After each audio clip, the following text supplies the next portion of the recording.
Hello there, and welcome to Drift to the Stars. I'm so glad you found your way here tonight. Before we begin, I'd love to know, what country are you joining from, and what time is it there right now? Are you listening alone in the quiet dark, letting sleep find you gently while your mind drifts through the soft world of gratitude? Or are you gathered around a table with people you love, sharing a meal and a moment of warmth? Tonight we're going to wander slowly through one of the most quietly powerful forces the human heart has ever known. It lives in the small things. It softens the body. And it has been with us, in one form or another, since before we had words for it. If tonight's journey brings you some peace, please consider sharing it, or leaving a kind word so that others who need a little stillness can find their way here too. Now if you're ready, let's begin. There is a feeling that arrives before you name it. It comes when the light falls a certain way through a window, or when someone says exactly the right thing at exactly the right moment, or when you wake and the world is still quiet and for one breath, nothing needs to be different than it is. Most people have felt it hundreds of times before they ever called it gratitude. It begins not as a thought but as a warmth, a small and wordless opening in the chest, as though something inside had been gently waiting to be noticed. Scientists who study emotion sometimes call it a positive affect, a measurable shift in mood and physiology. But that description misses something. It is less like a wave and more like a candle being lit in a room you had forgotten was dark. Gratitude, it turns out, is one of the oldest emotional experiences humans carry. It predates language, predates philosophy, predates nearly every system we have built to explain ourselves to ourselves. It was always already there, and it asks very little of you. Only that you pause, only that you notice, only that you let the warmth that was already present simply be felt. You carry it with you everywhere, even on the nights you forget. Long before anyone thought to write a history, human beings were looking upward. They were standing on hillsides and in valleys, and beside rivers, watching the slow wheel of stars overhead, and they were giving thanks. The specific words differed across every language and every coastline. The rituals were as varied as the people who performed them, but the impulse was the same. Something vast existed, something beautiful and indifferent and ancient, and the human response was not only fear, it was also gratitude. Cultures separated by thousands of miles of ocean with no way to speak to one another, all independently turned their faces toward the night sky and said in their own way, "Thank you for the harvest, for the rain, for the warmth returning after cold, for simply being here at all, beneath something so much larger than themselves." There is something very still in that image. Civilizations rising and falling, languages being born and forgotten, and through all of it, this gesture repeated, this small tipping of the head toward the infinite. Scientists who study cross-cultural behavior note that gratitude rituals appear in every known human society, without exception. We are a species that thanks the stars even when we know they cannot hear us. And somehow that matters just the same. The word you are quietly carrying tonight has a long and graceful history. Gratitude comes from the Latin times gratia times, which itself threads back through centuries to an ancient root meaning grace, loveliness, and the free giving of kindness. It shares its ancestry with words like grace, gratis, and even congratulate, all of them carrying this same soft center. The idea that something good was given, without demand, without condition, without needing to be earned. The ancient Romans used times gratia times to describe both the feeling of thankfulness and the quality of elegance, as though they understood, even then, that there is something graceful about a heart that knows how to receive. That word traveled through Old French, softened and shifted, and arrived in English sometime in the 15th century, already carrying all those layers with it. Every time it is spoken, it brings along the weight of every language that carried it forward. Language like water moves slowly and changes shape without losing what it holds. Gratitude is one of the oldest words in the house of human feeling. And tonight, without knowing it, you are part of that very long line of people who have rested in its meaning.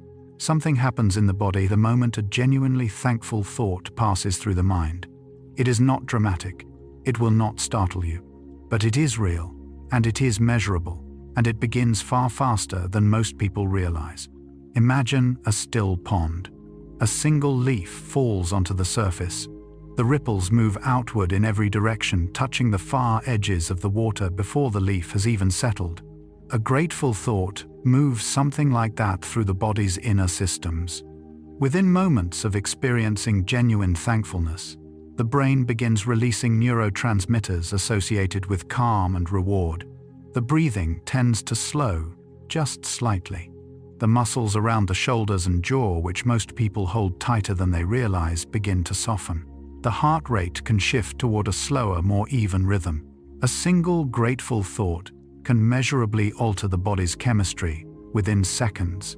It is one of the fastest emotional interventions researchers have found, not because it is forceful, but because the body already knows how to respond to it. The pathways are already there, waiting like a familiar road home. You do not have to do anything dramatic to change how you feel tonight. You only have to find one true thing to be thankful for. The body will do the rest quietly, while you are barely paying attention. There is a galaxy called Andromeda, and it is drifting toward us.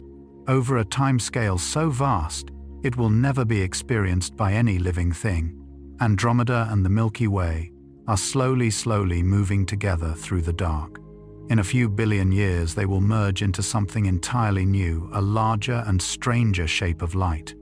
And yet here on this small, warm planet spinning inside one of those galaxies, the most reliable force pulling human beings together is not gravity, it is gratitude. Study after study in social psychology has found that people who express genuine thanks, who say the words, who write them down, who let someone know they were seen and appreciated, build stronger connections.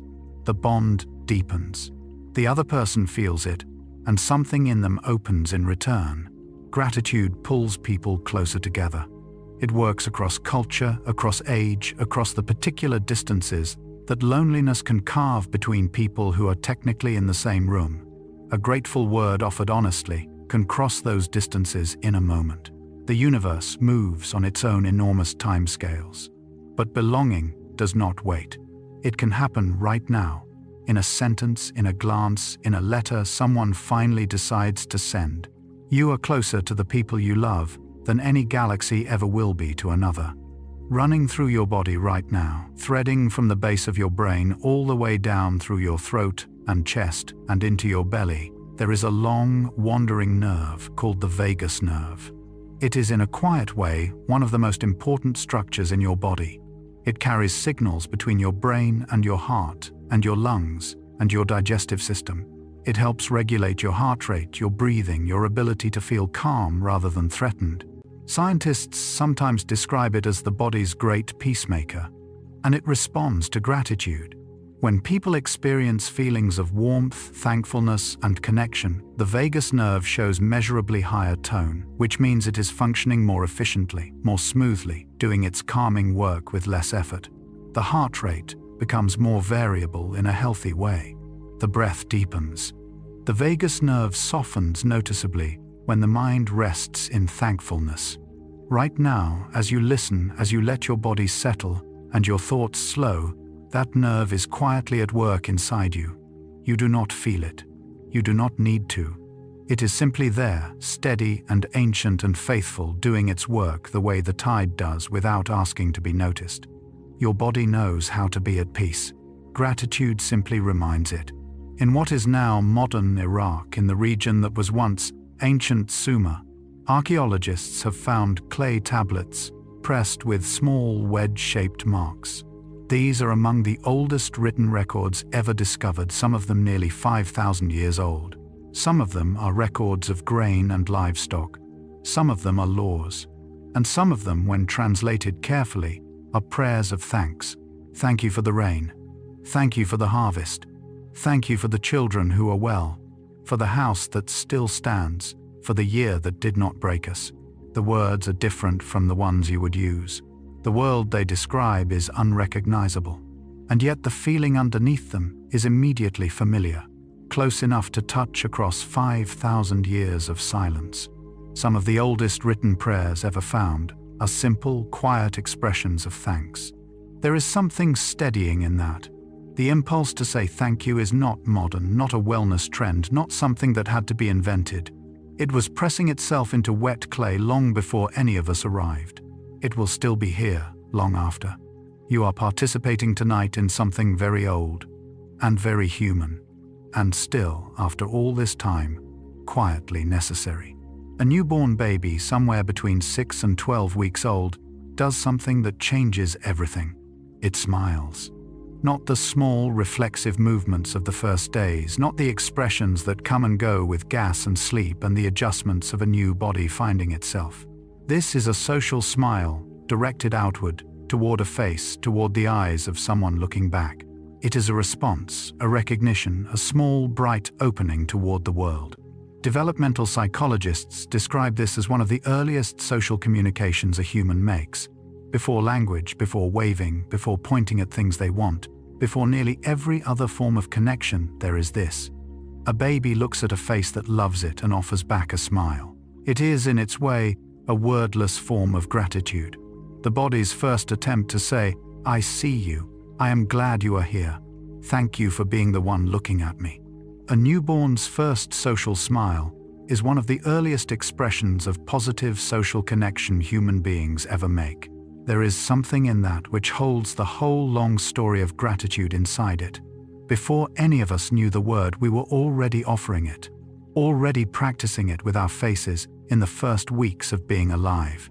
Some things do not need to be learned. They only need to be remembered. Deep inside the brain, nestled in the lower part of the frontal lobe on both sides, sit two small regions that neuroscientists have watched carefully in study after study. When people experience genuine gratitude, whether reading a letter of thanks, recalling a kind act, or simply resting in a feeling of appreciation, these regions become active. They are the same regions associated with reward, with moral cognition, and strikingly, with the kind of mental state most conducive to rest. Gratitude activates the brain regions most closely tied to deep calm and the readiness for sleep. This is not a small thing. Most of us spend the hour before sleep thinking about what went wrong, what needs doing, what might go badly tomorrow. The mind runs its familiar worried circuits, but gratitude, even briefly, gently interrupts those circuits. It moves the brain's attention toward what is present, what is safe, what is enough. It is not a sedative. It does not force anything. It simply offers the mind a different direction to look in, and often the mind accepts. Even now, as you listen, as the words come slowly and the room grows quieter, your brain is doing something right. It is settling. It is choosing without being forced to rest in something soft. That is gratitude quietly doing its oldest work. There is a forest in the Pacific Northwest where the trees have been standing so long that the soil beneath them holds a memory of every season that has passed. The roots of those trees reach downward and outward, and where they meet the roots of neighboring trees, something extraordinary happens. Nutrients move between them. Carbon, water, chemical signals that travel slowly through fungal threads, thin as silk, connecting one root system to another, older tree to younger, stronger to weaker, the ones with more light, to give sharing quietly with those growing in shade. Scientists call this network the mycorrhizal system. Some have called it gently the wood wide web. The trees do not decide to share. There is no negotiation, no transaction. The giving simply happens steadily beneath the surface, in the dark where no one sees. It is, in the most literal sense, a forest sustaining itself through something that looks from a certain angle like gratitude, without words. Trees in a forest quietly share nutrients through underground fungal networks with no awareness of doing so. There is something deeply settling in that image, the idea that generosity does not require intention to be real. That something can give and give and give, simply because it is connected, simply because connection by its nature tends toward care. You are connected too, more than you remember on the difficult nights. Somewhere, perhaps on a shelf, perhaps tucked in a drawer, or perhaps in the soft folder of a phone's notes app, someone keeps a list of things they are grateful for. They write in it at night just before sleep. Some nights the entries are grand, a birth, a reunion, an unexpected kindness that arrived when the world felt very small. But most nights the entries are quiet. The smell of rain, a meal that was warm, the sound of a familiar voice, the fact that the day, despite everything, ended. Researchers at the University of Manchester studied sleep quality in people who kept gratitude journals and found that those who wrote regularly before bed fell asleep faster, slept longer, and reported better sleep quality overall. The act of naming what was good, of giving small things the dignity of being written down, seemed to ease something in the nervous system that nothing else quite reached. Keeping a gratitude journal measurably improves sleep quality. There is something in the act of writing that the mind receives differently than thinking alone. It is as though the pen or the screen asks the thought to slow down, to stay still long enough to be seen, and in that slowing, something releases. If you cannot sleep tonight, you do not have to count anything anxious. You could simply name 3 things that were quietly good. The mind, given something soft to hold, tends to follow it down into rest. The heart is a patient and faithful organ.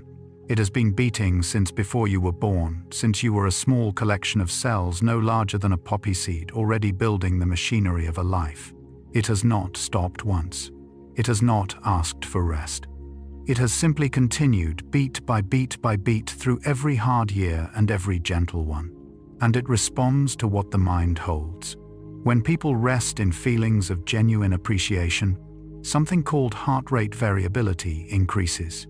This is a measure of the subtle, healthy fluctuation in time between heartbeats, a kind of rhythmic flexibility that indicates the heart is responding well to the demands placed on it. Higher heart rate variability is associated with better cardiovascular health, greater resilience to stress, and a nervous system working in smooth, easy balance. The heart's rhythm grows measurably steadier when the mind rests in thankfulness. Right now your heart is beating. You did not ask it to. You will not ask it to stop. It is simply there, the most faithful companion you have ever had, working in the quiet interior of your chest, carrying your blood through your body while you rest and breathe and let the night come in. That steady rhythm has been your companion for your entire life. There is something worth noticing in that. Something worth, even for a moment, being quietly glad for. Everything you are is made of something that was once somewhere else entirely. The calcium in your bones, the mineral that gives them their strength and density, was forged in the heart of a dying star. A massive, ancient star that burned for millions of years, collapsed and scattered its elements outward into the dark. Those elements drifted, they gathered into clouds. The clouds condensed into new solar systems, into planets, into oceans and soil, and eventually into food and water, and the long chain of living things that led without any plan to you. Every bone in your body contains material that was once inside a star. That is not a metaphor. It is chemistry. The calcium in your femur, your ribs, your jaw, your small finger bones, was synthesized in stellar nucleosynthesis, the nuclear process by which stars build heavier elements in their cores. You are, in the most literal and verifiable sense, made of stars. And if that is true, then perhaps the gratitude you feel tonight is not only yours. Perhaps it belongs to something much longer, much older, much larger than one life resting quietly in one room on one small planet. Perhaps the universe, in some unwitnessed way, is grateful to have assembled itself into something that can notice it at all. There is a small chemical called dopamine that moves through the brain's reward pathways, and it has a complicated reputation. People often describe it as the pleasure chemical, the thing that drives wanting and craving and reaching. But that is only part of its story. Dopamine is also released in softer moments, in moments of connection, in the recognition of something meaningful, in the warm, quiet satisfaction of having said thank you and meant it. When you express genuine gratitude, the brain releases dopamine through pathways associated with social reward. It is not a flood, not the sharp spike that comes from novelty or craving. It is more like a slow, warm current moving through a familiar riverbed. Saying thank you genuinely triggers the brain's quiet reward system. The interesting thing is that this effect is stronger when the gratitude is expressed outward rather than simply thought. writing it, saying it aloud, sending the message you have been composing in your head for weeks but never quite sent. These actions deepen the response. The brain, it seems, rewards the courage of expression more than the privacy of feeling. There is something worth knowing in that. Gratitude kept entirely inside is still good, but gratitude offered outward, even imperfectly, even to someone who may never receive it, does something more. It moves through you. And in moving, it leaves something quietly behind. In the cold, deep waters of the North Pacific, a humpback whale surfaces and opens its body to sound. What emerges is not simple.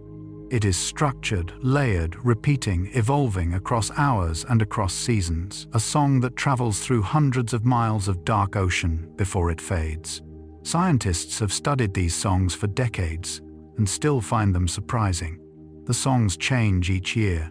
Males learn from one another across vast distances.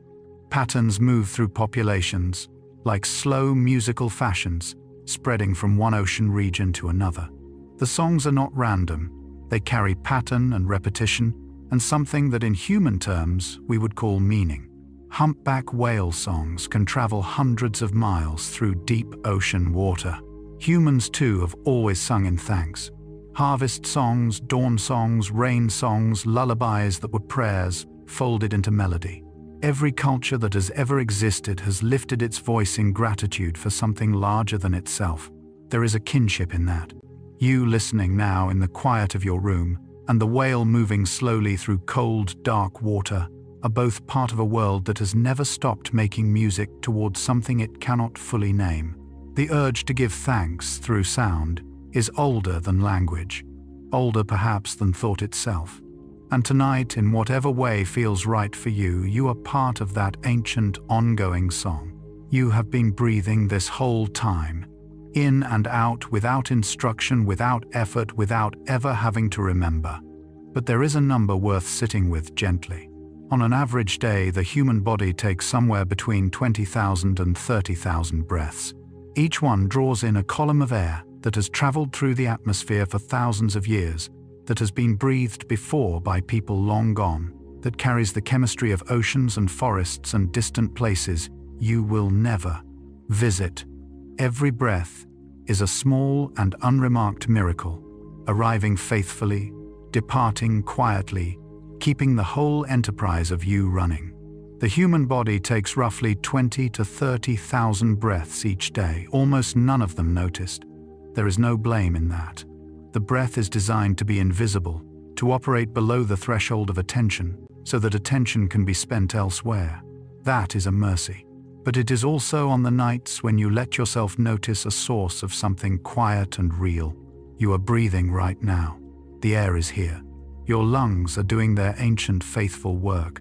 And somewhere in that simple fact, if you let yourself rest in it, there is enough to be grateful for. Not in a grand or effortful way, just the way a candle is grateful to have a flame, without drama, without needing to explain it. Simply here, simply continuing. The immune system is vast and largely invisible, a standing army of cells and proteins patrolling the body's borders, identifying threats, remembering enemies, communicating through chemical signals too small and numerous to follow with the naked eye. And it is sensitive to more than bacteria and viruses. It is sensitive to the mind. This is the field of psychoneuroimmunology, the study of how psychological states affect immune function. And while it is still young and still cautious, one of its more consistent findings involves gratitude. Studies have found that people who practice regular thankfulness show higher levels of certain immune markers, including immunoglobulin A, an antibody present in the respiratory tract and digestive system that forms one of the body's first lines of defense. Gratitude has been shown to strengthen immune function in measurable ways. The body does not separate the emotional from the physical. It never has. What the mind holds, the body responds to, not metaphorically but chemically, in the actual language of cells and proteins and the quiet intelligence of biology. You do not need to understand the mechanism to benefit from it. You only need to know that the kindness you offer yourself tonight, the permission to rest and to feel grateful for small things, is doing something real. something the body recognizes and quietly thanks you for. There are people whose entire professional lives have been devoted to the question of what makes a relationship last. They have watched couples in laboratory settings, recorded thousands of hours of conversation, measured heart rates and cortisol levels, and the micro-expressions that flicker across faces too quickly for most people to catch. They have followed families and friends and colleagues across years and decades. And one of the things they have found quietly consistent across many studies is that gratitude matters. Not the grand gestures, not the dramatic reconciliations, but the small daily acknowledgements. Saying thank you for ordinary things, noticing what the other person did, naming it. Grateful couples report significantly higher relationship satisfaction and experience fewer serious conflicts over time. There is something important in the word noticing. Much of relationship difficulty comes not from active harm, but from the slow accumulation of invisibility, the sense that what one person does is not seen, not named, not appreciated. Gratitude is at its core a form of attention, and attention offered steadily and honestly is perhaps the most fundamental gift one person can give another. To feel seen is to feel loved. To be thanked is to be told, I noticed, I am glad. You matter here. That is not a small thing. In a long life shared with another person, it may be the thing that holds everything else together. There is a small plant, unremarkable to look at, that spends months underground, doing something patient and complex. It takes the light it absorbed last summer, the carbon it pulled from the air, the water it drew slowly upward through its roots, and it concentrates all of it into a single structure, a seed. That seed holds in a form almost impossibly compact everything needed to become an entirely new plant. The blueprint, the energy, the will, if we can call it that, to push upward through dark soil toward light it has never seen but somehow already knows is there. A single seed carries the complete genetic information for an entire plant, held in waiting sometimes for decades. There is a quality in that image that resembles something in gratitude itself. The way gratitude, even a small and quiet gratitude, holds within it more than it appears to.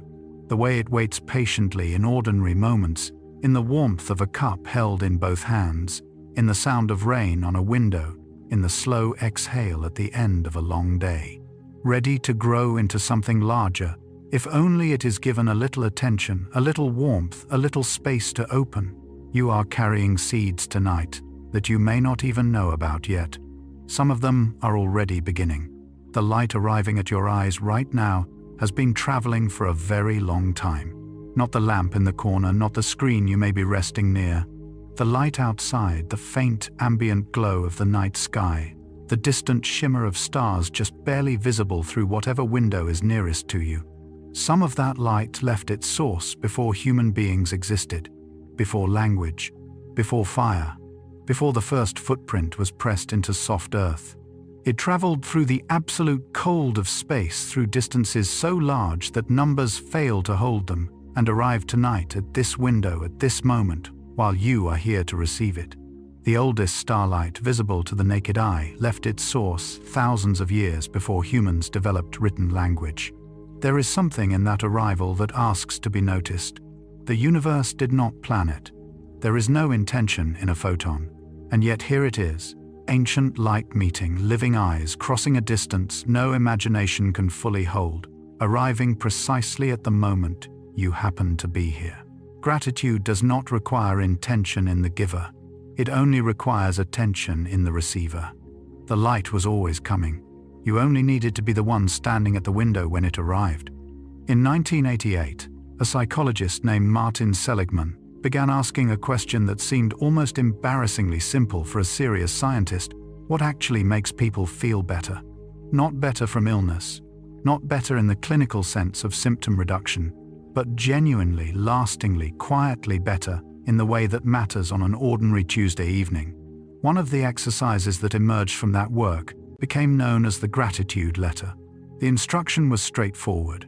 Think of someone who changed your life for the better, someone you have never properly thanked. Write them a letter. Be specific. Then, if possible, deliver it in person and read it aloud. People who wrote and delivered gratitude letters reported significant improvements in mood and well-being that lasted for up to a month after a single exercise. A month. From one letter. From one honest hour of sitting with what another person gave you and finding the words for it. The receiver benefits too, but the research suggests the writer benefits more. Something about the act of searching for what was truly given, of assembling it into language, of committing to say it out loud, does something to the writer that simply feeling grateful alone does not quite reach. There is a letter many people have been composing in their minds for years. Perhaps you know the one. Perhaps tonight it is a little closer to being sent. While you have been listening, your skin has been quietly working. The outermost layer of human skin, the stratum corneum, is made largely of dead cells. Cells that have been pushed upward from the deeper layers, flattened, hardened, and shed. The entire outer surface of your skin is replaced roughly every 2 to 4 weeks. A full renewal quietly and completely while you go about living your life without once being asked to help. Beneath that outermost layer, new cells are constantly dividing. The skin is one of the fastest renewing tissues in the human body, producing millions of new cells each day, sealing wounds, adjusting to temperature, sensing pressure and pain and warmth, all without instruction, all without thanks. The human skin completely renews its outermost layer roughly every 3 to 4 weeks. You have been given a new surface, silently and without fanfare, more times than you have likely counted. Your body replaces what is worn without waiting to be asked. It simply continues, it simply provides. There is a quality in that which resembles deep love. Not the dramatic kind, the steady kind. The kind that does not announce itself or keep a record. The kind that is simply always already doing what needs to be done. Your body has been quietly loving you for your entire life, even on the nights you forgot to love it back. On every continent that has ever been inhabited by human beings, there is a tradition of gathering to give thanks for the harvest. In West Africa, the Homowo festival of the Ga people of Ghana is a celebration whose name translates roughly as mocking hunger, a communal feast in memory of a famine survived. A thanks offered not in spite of difficulty but because of it. In East Asia, the Mid-Autumn Festival gathers families under the full moon, with food and light, and the quiet acknowledgement that the year has turned and they are still here.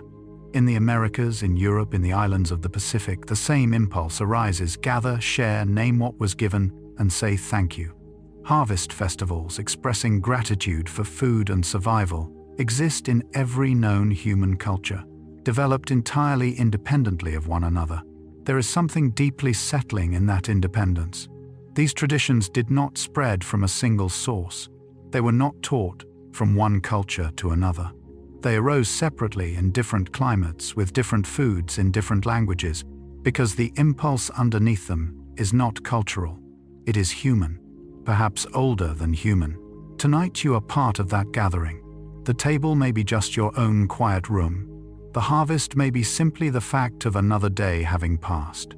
But the feeling underneath it, the quiet recognition that you are here and that something made that possible, is exactly the same feeling that has drawn people to their tables and their fires for as long as there have been people. Fear and gratitude are in a very real neurological sense difficult to hold at the same time. When the brain's threat detection system is activated, when the amygdala fires and the body shifts into its ancient defensive posture, attention narrows.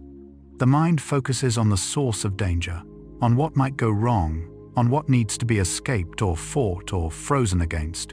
This is a useful and ancient response. It has kept human beings alive through conditions most of us will never face. But it is all-consuming, and it leaves little room for anything else. Gratitude neurologically tends to activate regions associated with social safety, reward, and connection regions that are broadly incompatible with the sustained activation of the threat response. The two states can flicker back and forth, but they struggle to fully coexist. Genuine gratitude and the fear response cannot fully occupy the mind simultaneously. This is not a trick. It is not a way to dismiss fear or pretend it is not there.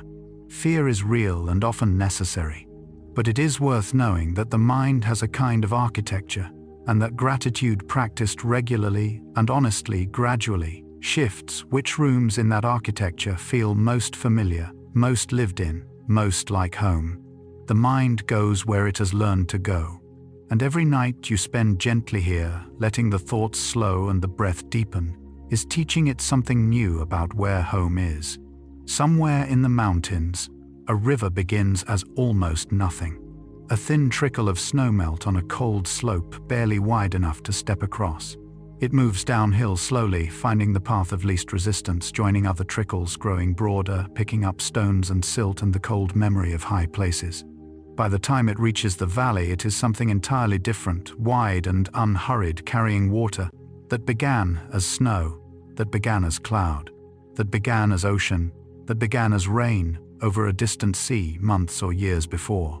The water in a river may have spent thousands of years moving through the water cycle before reaching the sea again. There is something about that journey that resembles the long path of gratitude through a life.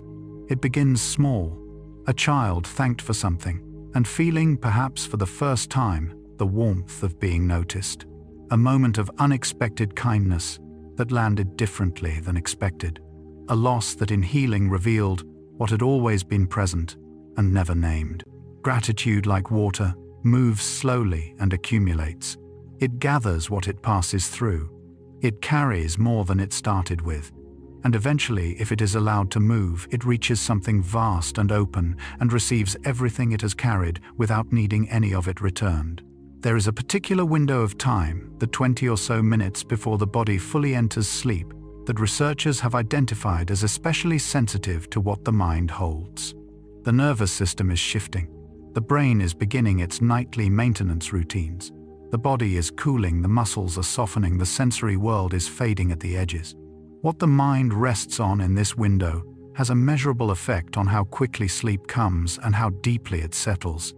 People who spend this window counting worries, reviewing failures, rehearsing tomorrow's difficulties, tend to find sleep slower and lighter. The nervous system, receiving signals of ongoing threat, stays partially alert.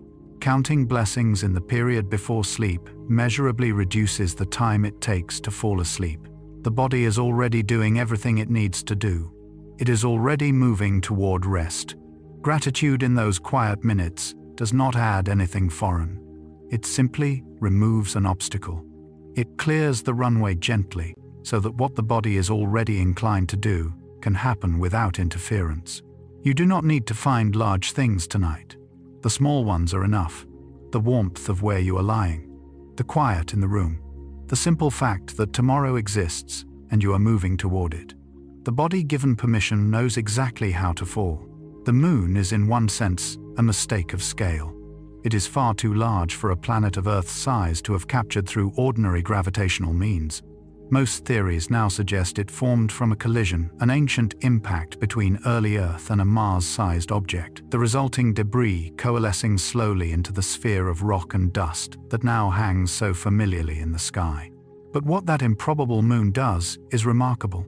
Its gravitational pull stabilizes Earth's axial tilt, keeping the planet from wobbling chaotically between extremes of temperature that would make complex life nearly impossible. It regulates the tides. It has been the great clock of human civilization for most of recorded history. The moon's gravitational influence stabilizes Earth's axial tilt, helping maintain the relatively stable climate that allows life to exist. Most people have never thought to thank the moon. It is simply there, as it has always been doing its ancient steadying work while the world sleeps beneath it. There are so many things like that in a life. Steady, faithful presences that ask for nothing and give constantly, that were already there before you arrived and will be there after. The people who show up quietly. The systems that work without being noticed. The circumstances that made your life possible in ways you will never fully trace. The moon does not need your thanks, but looking up at it with something like gratitude changes the person doing the looking. Watch a very young child carefully, and you will notice something researchers have taken pains to document. Before children fully understand the social conventions of gratitude, before they have learned to say thank you reliably in all the right moments, they already show its essential form. They show preferences for kind helpers over unhelpful bystanders. They show distress when fairness is violated. They offer things spontaneously to people who seem to need them without being asked, without expectation of return. The roots of gratitude appear in human children before they have the language or social learning to have been taught it. This matters because it suggests that gratitude is not an overlay placed on human nature from outside. It is not a correction of some more selfish, underlying impulse.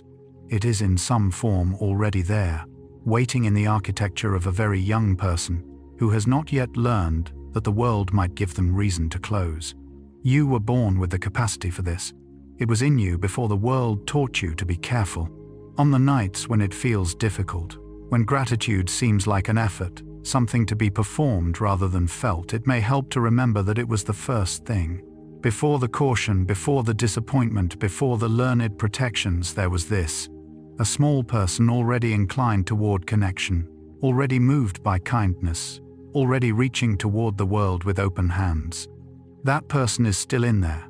They have not gone anywhere. 30,000 breaths in a day. That number deserves to be felt rather than simply counted. If you were to thank your body for each one individually speaking, each thank you at a comfortable pace, it would take you more than 8 hours.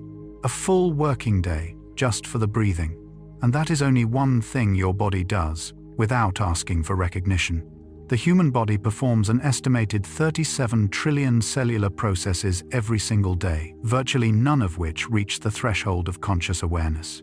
37 trillion. That number collapses under its own weight. It is too large to hold. But perhaps that is the point. The body is not a machine that needs to be managed.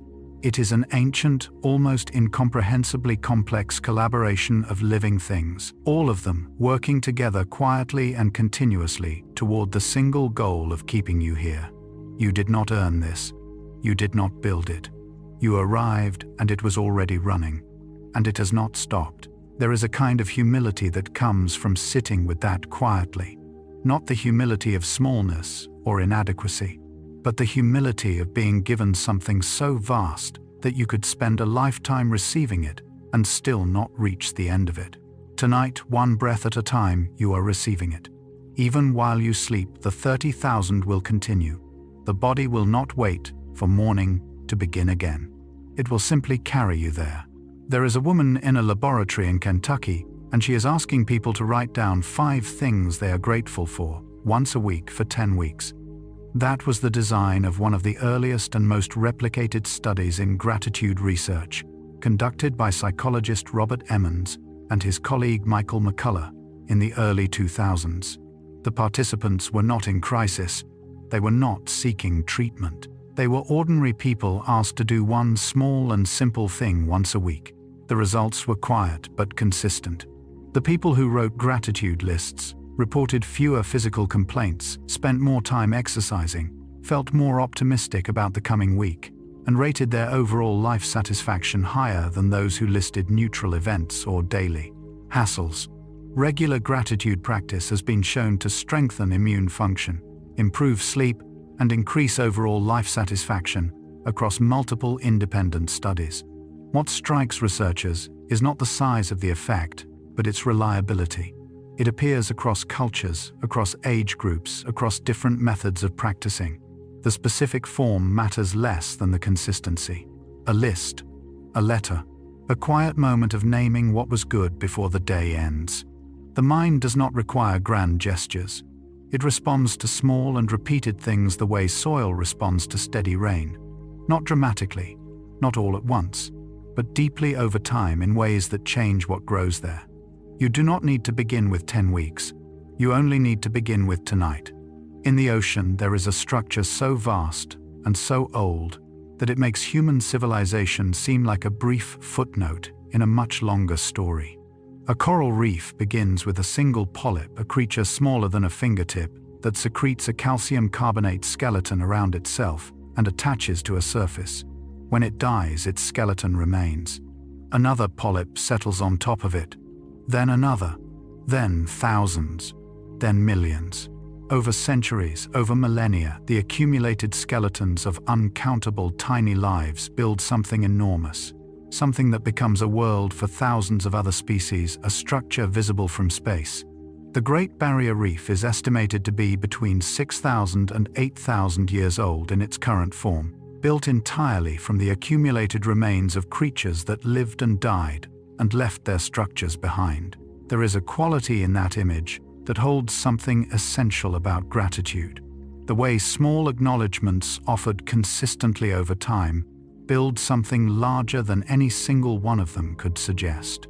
The way a brief thank you, a moment of genuine noticing, adds its small structure to everything that came before. No single polyp builds a reef. No single expression of thanks builds a life of deep connection. But each one stays. Each one becomes the foundation for the next. And over time, over years, over the quiet accumulation of all those ordinary moments, something extraordinary grows. Something that becomes a home for everything else. There is a particular quality to the experience of giving thanks that researchers have noticed, but find difficult to fully explain. When people express genuine gratitude outward, the person offering the thanks tends to report greater improvements in mood and well-being than the person receiving it. This has been found consistently enough that it is now considered a reliable finding rather than an anomaly. The giver gains more than the receiver, at least in measurable psychological terms. Expressing gratitude improves the well-being of the person giving it more reliably and significantly than it improves the well-being of the person receiving it. One possibility is that the act of expressing gratitude requires the giver to do something the mind finds deeply rewarding in itself, to search carefully for what is true and good, to find the precise words for it, to make oneself vulnerable, enough to offer it honestly. That process of looking for what is real and naming it with care may be its own form of healing regardless of what happens next. Another possibility is simpler. When you thank someone, you remind yourself that you were helped, that you did not arrive here entirely alone, that somewhere along the way someone gave something and you received it and here you are. That reminder offered gently to yourself has a way of loosening something that worry and self-sufficiency tend to tighten over time. You were helped to get here, many times in many ways by many people. Tonight that is simply true. The earth beneath you is moving right now.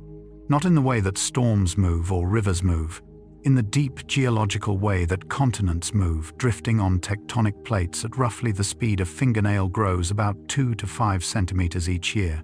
Over millions of years, that slow drift has opened oceans and closed them, built mountain ranges and worn them flat, separated continents that were once joined and pulled together ones that were once apart. The Earth's tectonic plates move at approximately the same speed human fingernails grow, yet over deep time, this movement reshapes the entire planet.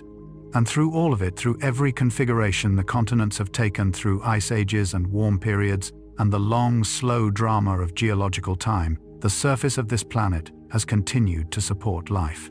Not always in the same forms, not always in the same places, but always somewhere, always continuing, always finding a way. You are resting on something ancient tonight. The ground beneath your home has been carrying living things for hundreds of millions of years. It does not need to be reminded to hold you. It simply does. There is a kind of gratitude that has no object, that is simply the feeling of being supported by something so large and so old that it never had to choose to support you. It simply does the way the ground simply does, because that is what it is, and you are what you are, and you happen to be here together. Imagine a couple together for many years sitting at a kitchen table on an ordinary evening.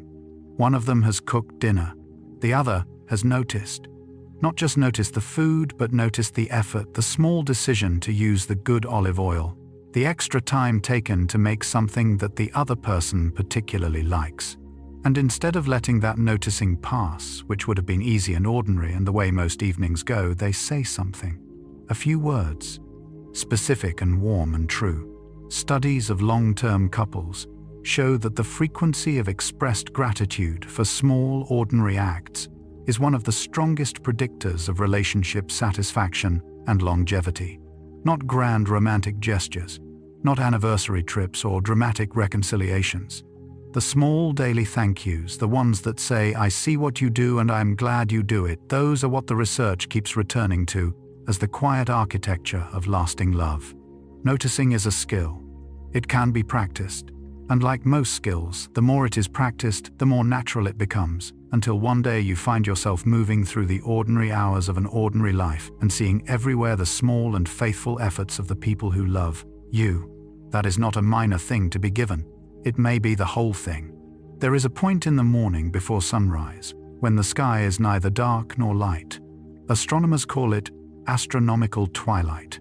The sun is still below the horizon, but its light is already touching the upper atmosphere, scattering softly downward, turning the darkness gradually into something else.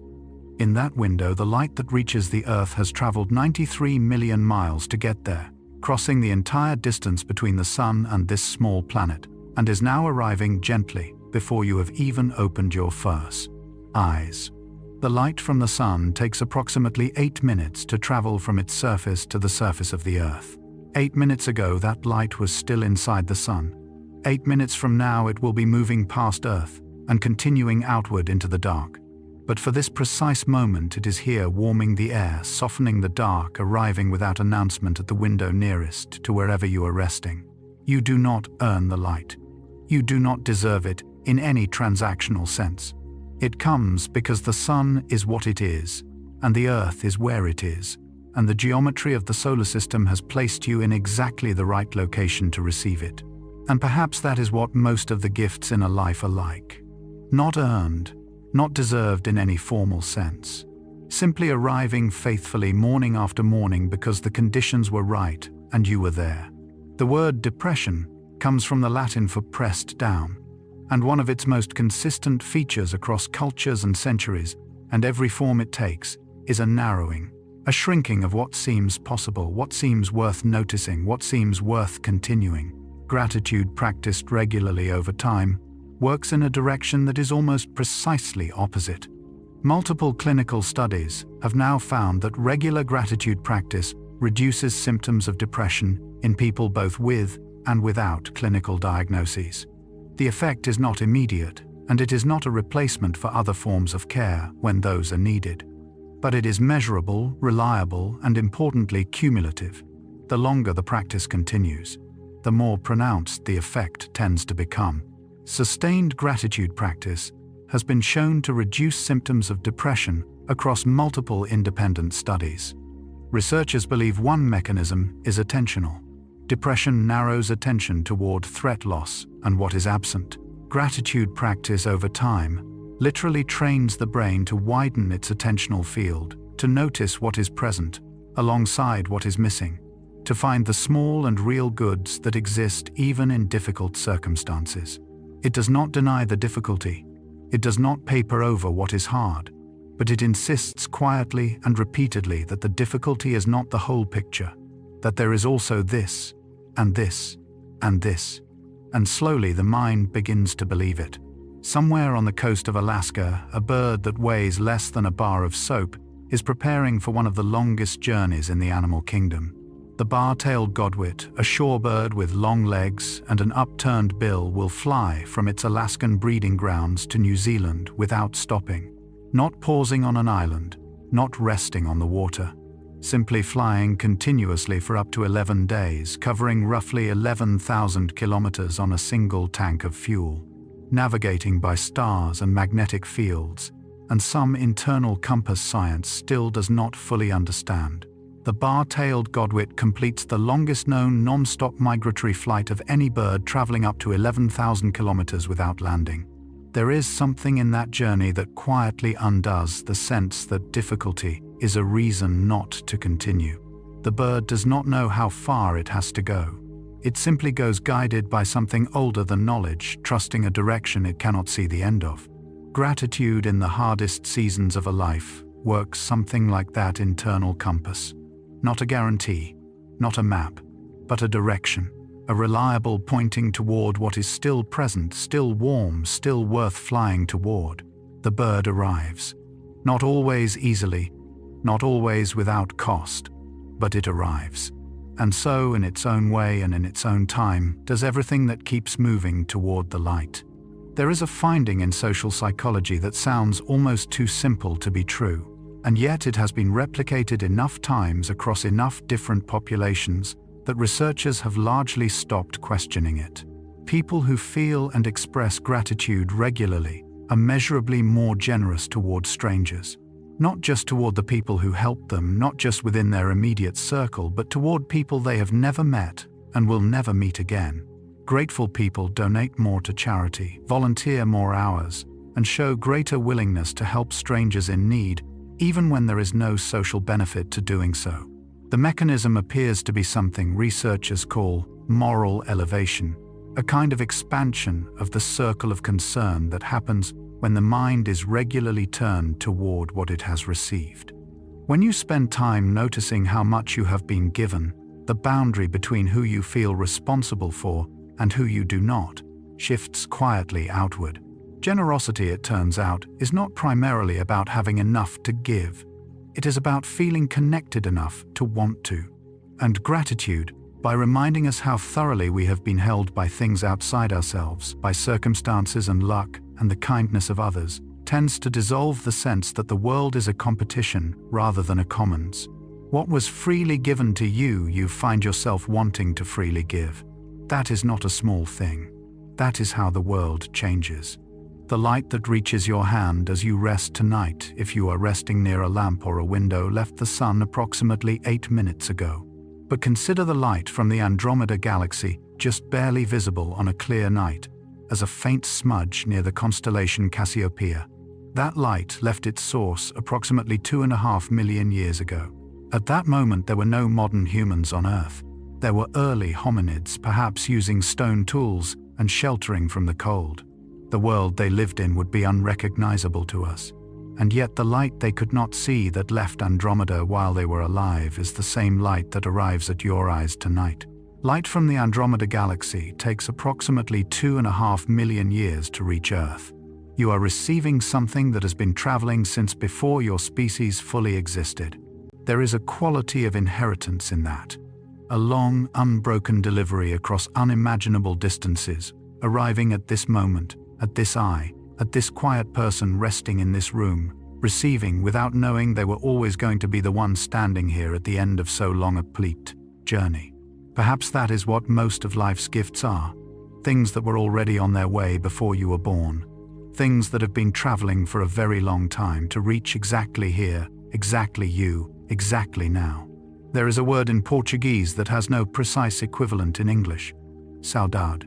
It describes a kind of longing, a melancholy tenderness for something loved and absent, and it carries within it quietly a form of gratitude. Because to feel that particular ache for something, to miss it with that specific warmth, is to have loved it truly, is to have been changed by it, is to carry it still, inside the missing. Gratitude and loss, it turns out, are not opposites. They are often the same feeling seen from different angles. Multiple studies have found that people experiencing grief regularly report unexpected moments of gratitude for the person lost, for the time they had, for the ways they were changed by loving someone who is no longer here. Even in grief, people reliably report spontaneous and genuine feelings of thankfulness alongside their sorrow. This is not a comfort that dismisses the difficulty of loss. It is something quieter and more honest than that. It is the recognition that gratitude does not require everything to be intact. It does not need the full picture to be present. It can exist in the broken places, in the spaces left behind, in the particular shape of an absence that only forms when something truly mattered. To grieve deeply is to have loved deeply, and to have loved deeply is already a form of grace. The grief and the gratitude are not in competition. They are, in the end, the same act of the heart bowing towards something that was real. Beneath the conversation you are having with the world right now, beneath every thought and word and feeling, there is a conversation you are not aware of at all. Your gut and your brain are talking to each other constantly, through a network of neurons so extensive that scientists sometimes call the gut the second brain. It contains somewhere between 100 and 500 million nerve cells more than the spinal cord, communicating upward to the brain through the vagus nerve and through chemical signals that influence mood, anxiety, and the baseline feeling of whether the world is safe or threatening. The gut-brain axis, as researchers call it, is bidirectional. The brain affects the gut, but the gut also profoundly affects the brain, influencing emotional states in ways that are only beginning to be understood. The human gut contains between 100 and 500 million neurons and communicates directly with the brain through multiple pathways influencing mood and emotional well-being. And gratitude, with its calming effect on the vagus nerve, its reduction of cortisol, its gentle shifting of the nervous system away from threat, soothes both ends of that conversation simultaneously. The brain quiets, the gut follows. The deep interior of the body, that vast and largely invisible country, settles into something closer to peace. Right now, as you breathe slowly and let the words come gently, that conversation is happening inside you. And it is moving slowly towards something quieter. Your body is already listening. It was listening before you were. There is a meadow somewhere, and in it, on a warm afternoon, a honeybee is dancing. Not metaphorically, literally dancing, moving in a precise figure-8 pattern on the vertical surface of the honeycomb, waggling its abdomen, adjusting the angle of its run relative to the sun, encoding in movement the exact direction and distance of a flower source it found half a mile away. The other bees watch. They decode the dance. They fly out in exactly the right direction, to exactly the right place. The honeybee waggle dance is a precise communication system that conveys direction, distance, and quality of a food source to other members of the hive. What the bee is doing is in its way a form of sharing what was given. It found something good. It returned. And instead of keeping that finding to itself, it offered it back to the community in the only language it has. Gratitude at its most generous works, something like that. Something good was found, perhaps a kindness, a piece of beauty, a moment of unexpected grace, and instead of holding it privately, the grateful person offers it outward. They tell someone. They write it down. They pass it along in whatever form they have. The world, like the hive, navigates partly by the dances of those who found something worth returning for. You have found something worth returning for, perhaps more than you know. The word stress entered the English language in its psychological sense only in the mid-20th century. Before that, it was an engineering term describing the force applied to a structure and the strain that resulted. Cortisol, the body's primary stress hormone, is not a villain. It is in appropriate amounts essential. It regulates blood sugar. It manages inflammation. It helps the body respond to genuine challenges. But in sustained elevation, when the threat never quite resolves and the cortisol keeps arriving, it begins to erode things. Sleep quality, memory, immune function, cardiovascular health, the lining of the gut. Gratitude practice has been shown to measurably lower cortisol levels, reducing the body's physiological stress response. The reduction is not dramatic. It does not happen in a single session, but it accumulates the way good sleep accumulates, the way gentle exercise accumulates, building a kind of resilience in the body's stress response system that means the next difficulty is met with slightly more reserve than the last. This is what the research means when it says gratitude is good for your health, not in a vague or motivational sense. In the specific, measurable sense of lower cortisol, better sleep, stronger immune markers, steadier heart rhythms. The body, given regular intervals of genuine peace, learns to return to peace more easily. It remembers the way back. And tonight, simply by being here, you are showing it the path again. There are places on Earth where people live measurably longer than average. Researchers studying these communities, which they have called blue zones, found them scattered across the globe. Sardinia in Italy, Okinawa in Japan, the Nicoya Peninsula in Costa Rica, the Greek island of Icaria, and a community of Seventh-day Adventists in Loma Linda, California. The researchers looked for common factors. Diet appeared, yes. Movement appeared. But something else appeared too consistently across cultures that shared almost nothing else in common. A practice of acknowledgement, of thankfulness, of regularly recognizing what had been given in prayer, in ritual, in the simple habit of pausing before a meal or at the end of a day. Communities known for exceptional longevity consistently practice regular rituals of gratitude and acknowledgement as part of daily life. Gratitude, it seems, is not merely something the long-lived happen to practice. It may be part of why they are long-lived, part of the web of habits and orientations that keeps the body's systems in the kind of steady, low-stress balance that allows a life to continue gracefully. You do not have to move to Sardinia. You do not have to change everything. You only have to find a moment each day to pause, to name something, to let yourself feel for just a breath or two the warmth of what is still here. That is enough. That has always been enough. Somewhere above you right now, the aurora borealis may be glowing, not necessarily visible from where you are, but somewhere above the Arctic Circle, where the Earth's magnetic field curves down toward the poles. The solar wind, a constant stream of charged particles flowing outward from the sun, is meeting the upper atmosphere. And where those particles collide with oxygen and nitrogen molecules high above the Earth, they release energy as light. Green, mostly. Sometimes red or violet or white, depending on the altitude and the molecules involved. The aurora is not rare. It is happening right now, and most nights, and has been happening for as long as the Earth has had a magnetic field. Most people never see it. It continues anyway. The aurora borealis occurs when charged particles from the sun interact with Earth's magnetic field and upper atmosphere, releasing energy as visible light. There is something in that image that touches something essential about gratitude. The light that most people never see, that requires a specific latitude and a clear sky and a willingness to go outside in the cold at the right moment. That light is not waiting to be seen in order to exist. It glows whether or not anyone is watching. And the gifts in your life, the ones you have not noticed yet, the ones that arrived too quietly or too early or while you were looking elsewhere, those are glowing too. Some of them have been glowing for a very long time. There is a particular kind of tiredness that is not about the body.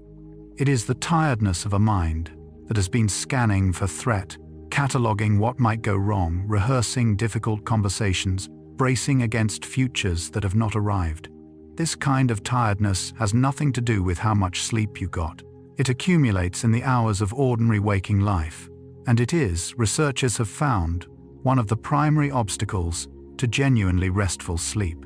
Gratitude practice maintained consistently over weeks and months has been shown to improve not just sleep onset, but sleep quality, and specifically to reduce the kind of pre-sleep cognitive arousal, the busy, worried, looping thinking, that keeps the brain from releasing its hold on the day. People who practice gratitude regularly report falling asleep faster, sleeping longer, and waking feeling more genuinely restored. The mind is not naturally inclined toward rest. It evolved to solve problems, to anticipate, to plan. Rest requires something to hold on to that does not demand solving. Gratitude offers that. A thought that does not lead to another thought that leads to another thought. A feeling that can simply be felt and then released. Tonight you do not have to solve anything. The day has already happened. What was good in it is already yours, already real, already safe inside whatever you carry forward from today. You can simply rest now. The thinking can wait until morning. And in the morning there will be new, small things to notice. New, ordinary gifts, arriving without announcement. New reasons to pause and feel for just a moment the quiet warmth of being here. The human eye is a remarkable and underappreciated thing. It contains approximately 120 million rod cells for detecting light and shadow, and around 6 million cone cells for color, all of them translating the physical reality of photons into electrical signals that the brain then assembles into the experience of seeing.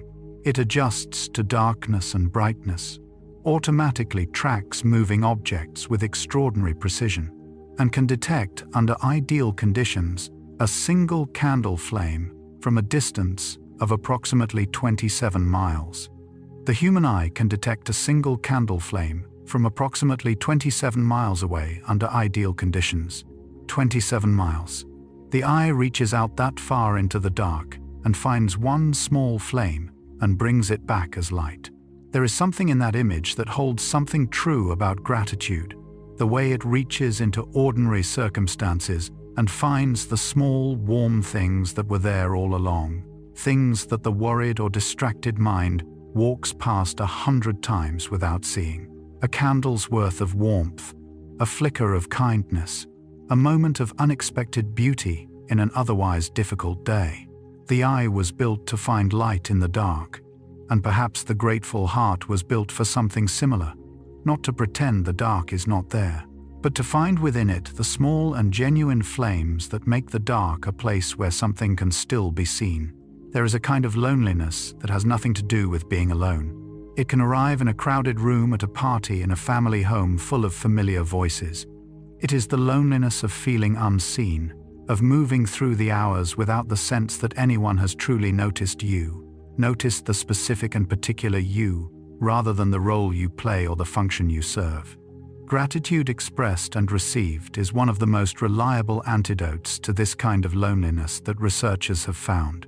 Regular gratitude practice has been shown to significantly reduce feelings of loneliness and social isolation, even in people who live alone. Part of the mechanism is external. When you express gratitude to someone, you are by definition seeing them. You are naming something specific they did, acknowledging the particular reality of their presence in your life. And people who feel seen even briefly, even imperfectly, tend to feel less alone. But part of the mechanism is internal. When you practice gratitude regularly, you train the mind to notice connection, to find in the texture of ordinary days the evidence of other people's care, the road that someone built, the food that someone grew, the language that generations of people refined and passed forward so that these words could reach you tonight. You are held by more hands than you can count. Most of them you will never see. But they are there, and they have always been there, and you are here because of them. That is the opposite of alone. There are mountains in the Himalayas still rising. The Indian subcontinent, moving northward on its tectonic plate at a few centimeters per year, continues to push against the Eurasian plate, and the collision continues to slowly push the Himalayas upward. Mount Everest grows by a few millimeters each year. The process that began approximately 50 million years ago has not concluded. The Himalayan mountain range continues to grow by a few millimeters each year due to the ongoing collision of tectonic plates. No human life is long enough to witness the arc of that growth. No civilization has existed long enough to watch a mountain range rise from flat land to its full height. We arrive in the middle of a story already ancient beyond comprehension, and we leave before it resolves. And yet arriving in the middle of something ancient is not the same as arriving without a place. You are here at a specific and unrepeatable moment in the story of everything. The mountains are at a particular height tonight that they have never been before and will never be exactly again. You exist in a moment that is genuinely singular. This exact configuration of the world with you in it, breathing this particular air, moving through this particular night, is occurring once and only once in the history of the universe. That is not a small thing to be. That is an extraordinary thing to be. There is a quality of attention that gratitude produces that researchers have begun to study carefully, and what they are finding is surprising in its breadth. When people are in a grateful state of mind, their peripheral vision widens, not literally, not in the physical sense of the eye's field of view, but in the cognitive sense of what the mind notices and admits as relevant. Problems that seem to have only one solution suddenly reveal others. Possibilities that were invisible a moment before come quietly into view. The world, seen through grateful attention, is simply larger than the world seen through anxious or neutral attention. Gratitude measurably broadens attentional scope, allowing the mind to notice more beauty, more possibility, and more connection in ordinary circumstances. This is what psychologists call broaden and build theory. The idea that positive emotional states do not merely feel good, but actually expand the mind's capacity for perception and thought. And gratitude specifically appears to be one of the most reliable triggers of this expansion. You are not the same observer in every emotional state. The world you see when you are grateful is genuinely larger than the world you see when you are afraid. Tonight, as the thoughts slow and the breath deepens, and something in you begins to settle toward rest, the world around you is quietly expanding, not in size, in texture, in the number of things worth noticing, worth feeling, worth carrying gently forward into sleep. The room you are in holds more warmth than it did an hour ago, not because anything changed, because you are beginning to see it. Before language, before the first word was spoken, or the first mark pressed into clay, there was the heartbeat. A developing human embryo begins to show cardiac activity at approximately 3 to 4 weeks after fertilization, when the embryo is smaller than a grain of rice, long before the brain is fully formed, long before the lungs, long before the eyes. The heart in its earliest form is already pulsing, and for a child growing in the womb, that rhythm is not silent. The mother's heartbeat is audible from inside a constant, low percussion that becomes the most familiar sound in the world before any other sound has been heard. The maternal heartbeat is the first sound a developing human hears, becoming a deeply familiar rhythm before birth that research suggests retains a calming effect throughout life. This may be why certain rhythms calm the nervous system so reliably. Why a steady drumbeat, a rocking motion, a slow and even pulse, something close to 60 to 80 beats per minute, tends to slow the breath and ease the body toward rest. The nervous system recognizes that rhythm. It learned it before it had learned anything else. You are resting now, and somewhere inside the body's ancient memory, beneath everything you have learned and experienced and carried, the first sound you ever knew is still there, still recognized, still in some deep and wordless way, still home. The heartbeat was always the beginning, and it is still going, quietly, faithfully carrying you through every night you have ever lived. There is a finding that surprises most people when they first hear it. Patients recovering from illness or surgery who score higher on measures of gratitude and positive affect leave the hospital faster, report lower pain levels, require less pain medication, and show better objective markers of physical recovery than patients with similar diagnoses who score lower on those same measures. Grateful people recover measurably faster from illness and surgery, with lower reported pain and better objective physical outcomes. The mechanisms are multiple. Lower cortisol supports immune function. Better sleep supports cellular repair. The reduction in physiological stress that gratitude produces creates conditions in which the body's natural healing processes can operate more efficiently. But there is something else too, something harder to quantify. People who feel grateful tend to feel that their life is worth returning to, that there are things waiting for them, that the effort of recovery is pointed towards something real and warm and worth the difficulty. Hope, it turns out, is not merely an emotional comfort. It is a physiological condition. The body heals differently when the mind believes there is something to heal toward. Tonight you're not healing from anything dramatic, perhaps, but the body repairs itself in sleep regardless. And the quality of that repair, the depth and completeness of the rest, is influenced by what the mind holds as it releases the day. Let yourself believe there is something worth waking for, because there is. There always is. On a clear night, far from city lights, the number of stars visible to the naked eye is somewhere between 2,000 and 5,000, depending on the darkness of the sky and the sharpness of the eyes doing the looking. That number already exceeds the capacity of most people to fully imagine. But the stars you can see represent only a tiny fraction of what exists. The Milky Way alone contains somewhere between 100 billion and 400 billion stars. And the observable universe contains an estimated 2 trillion galaxies, each with its own population of stars. The observable universe is estimated to contain approximately 2 trillion galaxies, each containing billions to hundreds of billions of stars. 2 trillion galaxies. The number collapses. It has no meaning at the scale of human experience. It is simply too large to hold. And yet here you are on this particular planet, orbiting this particular star, at this particular moment in the history of a universe that vast. Lying in a room that is warm and quiet, listening to words about gratitude. The universe did not plan you.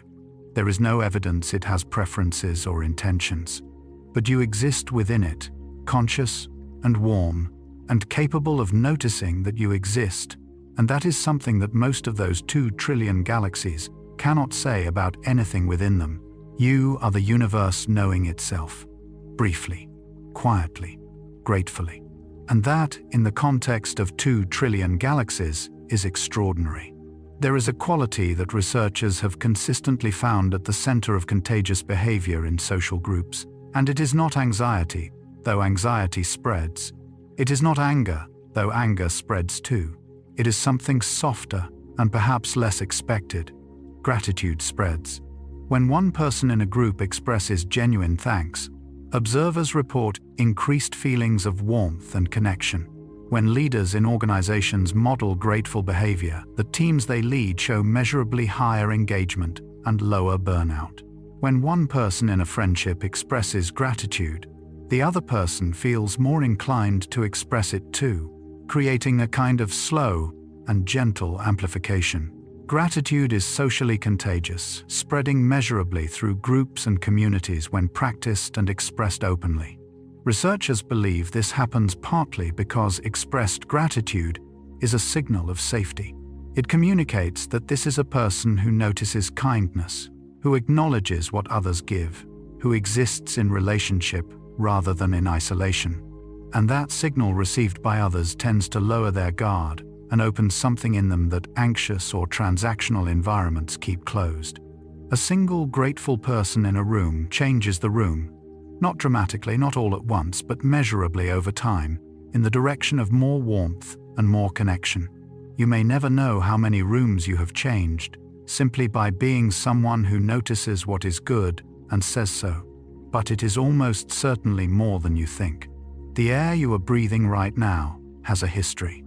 Oxygen, the oxygen in this particular breath, was produced by photosynthesis, by plants and algae, converting sunlight and carbon dioxide into oxygen and sugar.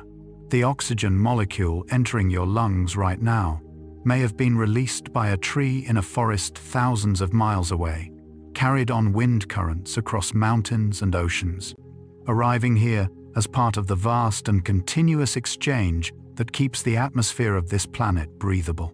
But consider this: the Earth's atmosphere has been oxygenated for approximately 2.5 billion years. The oxygen you are breathing has been cycling through that atmosphere, through living things, through the ocean, through soil, for longer than complex life has existed. The oxygen molecules in a single human breath have been cycling through Earth's atmosphere and living organisms for billions of years. You are breathing ancient air. Air that was breathed by creatures that no longer exist, that was inside organisms that evolved and vanished hundreds of millions of years before your species appeared. Air that has been inside forests and oceans, and the bodies of dinosaurs, and the first small mammals, and the long, unbroken chain of life that led without any plan to you. Right now, in this breath, you are receiving a gift that is 2.5 billion years old. And it is arriving as it always has, exactly on time. There is a practice so simple it seems unlikely to work, and yet its effects have been studied carefully enough that researchers no longer question whether it works, but only why. At the end of each day, before sleep, write down 3 specific things that went well and why they went well. Not grand things, not achievements or milestones, ordinary things. A conversation that felt easy, a meal that was warm, a moment of unexpected quiet. 3 things, and the reason each one happened. People who practiced this simple exercise for as little as 1 week showed significant improvements in happiness and reductions in depressive symptoms that lasted for up to 6 months after they stopped doing the exercise. Writing down 3 specific good things each day, along with their causes, produces measurable improvements in well-being, lasting months beyond the practice itself. The why matters, researchers believe, because it trains the mind to look for causes of good things with the same attention it naturally gives to causes of bad things. The anxious mind is very good at asking why something went wrong and who is responsible. The grateful mind learns slowly to ask the same question of what went right. And when you start asking why good things happen, you start noticing how often the answer involves other people, circumstances outside your control. The quiet, faithful workings of a world that, more often than most anxious minds believe, is actually trying to support you. 3 things. Tonight, before you sleep, you already know what they are. There is a glacier in Greenland that has been moving slowly toward the sea for thousands of years. It moves at a pace invisible to human observation, a few meters per day at most, carrying within its ice the compressed memory of snowfalls from centuries ago, air bubbles that hold the atmosphere of a world before industrialization, layers of ice that scientists read like the pages of a very slow book, and as it moves, it carves. The valley it is passing through was shaped by it, deepened by it, given its particular form by the patient, relentless, gentle pressure of something moving too slowly to watch but too powerfully to resist. Glaciers move at speeds ranging from a few centimeters to tens of meters per day, carving landscapes over thousands of years through the patient accumulation of pressure. Gratitude practiced over a lifetime carves something like that, not in a single session of thankfulness, not in a week of journaling or a month of mindfulness, but over years, over the slow accumulation of small practices and small noticings, and small moments of choosing to rest in what is good rather than rehearsing what is difficult. It carves the mind into a different shape, deeper in the places where kindness flows, wider in the valleys where connection gathers, more open to receiving what arrives. You are not the same person you were before you began paying attention, and you are not yet the person you are slowly, patiently becoming. The glacier is still moving. So are you. Dreams are still in many ways a mystery. The function of dreaming sleep, the rapid eye movement phase, in which the most vivid and narrative dreams occur, is something neuroscience has studied intensively and still cannot fully explain. There are theories, memory consolidation, emotional processing, threat rehearsal, creative integration, but none of them entirely accounts for the richness and strangeness of what happens in the dreaming mind. What researchers have found more recently, and more surprisingly, is that emotional state before sleep influences dream content. People who feel safe and warm and grateful as they fall asleep report dreams that are more positive, more creative, and more emotionally resolved than people who fall asleep in states of anxiety or distress. Feeling grateful before sleep measurably influences dream content toward more positive, emotionally resolved, and creative experiences. The mind does not stop receiving what you give it when you close your eyes. It takes it down with you into the deeper places and works with it through the night. What you offer to yourself in these last quiet minutes before sleep is not lost. It is carried inward into the dreaming where it becomes something else entirely, something you will not fully remember in the morning, but that leaves a residue, a quality of having rested in something good that colors the first moments of waking. Tonight, take something beautiful with you. The mind knows what to do with it. There is a phenomenon that developmental psychologists have studied in children between the ages of 2 and 4, and it is quietly remarkable.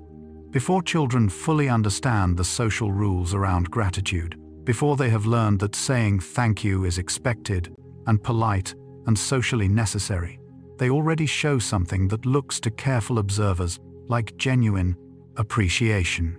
They look longer at helpful individuals. They prefer the company of people who gave them something over people who did not. They offer things spontaneously to people who seem to need them.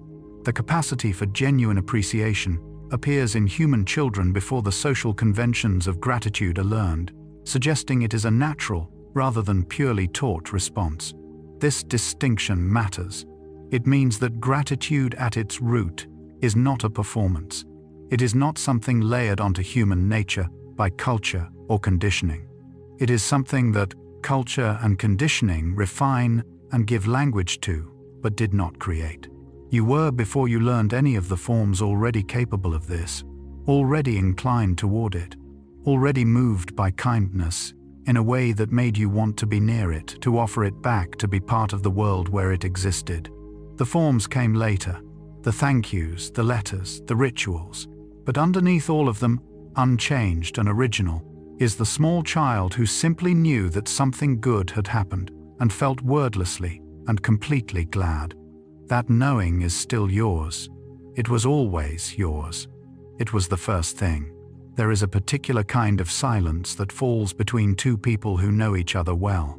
Not the silence of having nothing to say, not the silence of awkwardness or distance, the silence of two people who have said enough, who have been through enough together, who can simply be in the same room without needing to fill it. Researchers who study loneliness have found that this kind of comfortable silence is one of the clearest markers of genuine connection, and that its absence, the need to constantly perform and explain and justify your presence, is one of the most exhausting forms of loneliness there is. Gratitude practice has been shown to significantly reduce feelings of loneliness and social isolation, even among people who live entirely alone. Part of what gratitude does is create an internal version of that comfortable silence, a place inside where the mind can rest without needing to justify its existence, where being here is simply enough, where the fact of being alive and breathing and present in a world full of ordinary beauty does not need to be earned or explained or defended. You are allowed to simply be here tonight, not because you accomplished something today, not because you deserve it in any particular way, simply because you are here, and that is enough, and the night will hold you regardless. The silence around you right now is not empty. It is full of everything that does not need to be said, everything that is simply quietly already true. You are not alone in it. You never were. The Appalachian Mountains in the eastern United States are among the oldest mountain ranges on Earth, estimated to be somewhere between 300 million and 480 million years old. At their peak, they may have rivaled the Himalayas in height. Now they are worn low and gentle, rounded by hundreds of millions of years of weather and time, their edges softened into the long, slow curves you see today. There is something in an ancient mountain that holds a particular kind of peace. Not because it is permanent. It is not permanent. It is actively being worn away, grain by grain, century by century. But because it has endured so much and been softened rather than broken, some mountain ranges are estimated to be over 400 million years old, worn gradually from great jagged heights to their current gentle forms by the patient work of time and weather. Gratitude in a long life does something similar to a person. It does not prevent difficulty. It does not stop the wearing, but it changes the shape that the wearing leaves. The person who has practiced thankfulness through hard years tends to emerge not harder but softer, not more defended but more open, not more certain but more at peace with uncertainty. The mountains did not resist the wearing. They simply continued to be mountains through all of it, in whatever form the time required. And they are beautiful now in their ancient, rounded gentleness, in a way they could not have been when they were sharp and new. There is a network of cells in the brain called the default mode network, and it is active when you are not focused on a specific task, when the mind is wandering, daydreaming, reflecting, remembering. For most people, the default mode network, when left to its own devices, tends toward a particular kind of content: self-referential thought, worry about the future, rumination about the past, the rehearsal of difficulties, the cataloging of what is unresolved. This is not pathology. It is the mind doing what it evolved to do, scanning for problems, preparing for challenges, never quite resting in the present. But gratitude practice sustained over time measurably changes what the default mode network does when left alone. The spontaneous thoughts become more positive. The mind, given no particular task, drifts more often toward warmth and connection than toward threat and inadequacy. Regular gratitude practice has been shown to increase gray matter density in brain regions associated with empathy, emotional processing, and interpersonal connection. The brain changes. Physically, structurally, in the actual tissue of the thinking organ. Gratitude leaves a mark. The practiced mind is a different mind. Not in its fundamental nature, but in its default direction in where it goes, when it is given freedom, in what it reaches for in the quiet spaces between intentions. Where does your mind go when nothing requires it? Perhaps after enough quiet evenings like this one, it will go somewhere warm. Rain is patient in a way that most things are not. A single raindrop that falls tonight may have been part of the ocean a few months ago. It evaporated into the atmosphere, traveled hundreds or thousands of miles on wind currents, joined a cloud, waited, and then fell. From the moment it left the ocean's surface to the moment it reaches the ground, it may have traveled a journey measured in continents.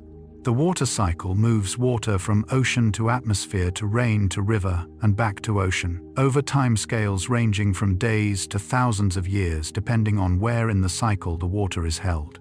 And when it lands, it does not announce itself. It simply arrives quietly and without ceremony, and begins immediately to do what it came to do: to nourish, to replenish, to fill the spaces that were dry. Gratitude received honestly works something like rain on dry ground. It does not ask for anything in return. It does not need to be understood to be effective. It simply arrives, finds the places that were thirsty, and begins quietly to fill them. You may not know exactly where you are dry tonight.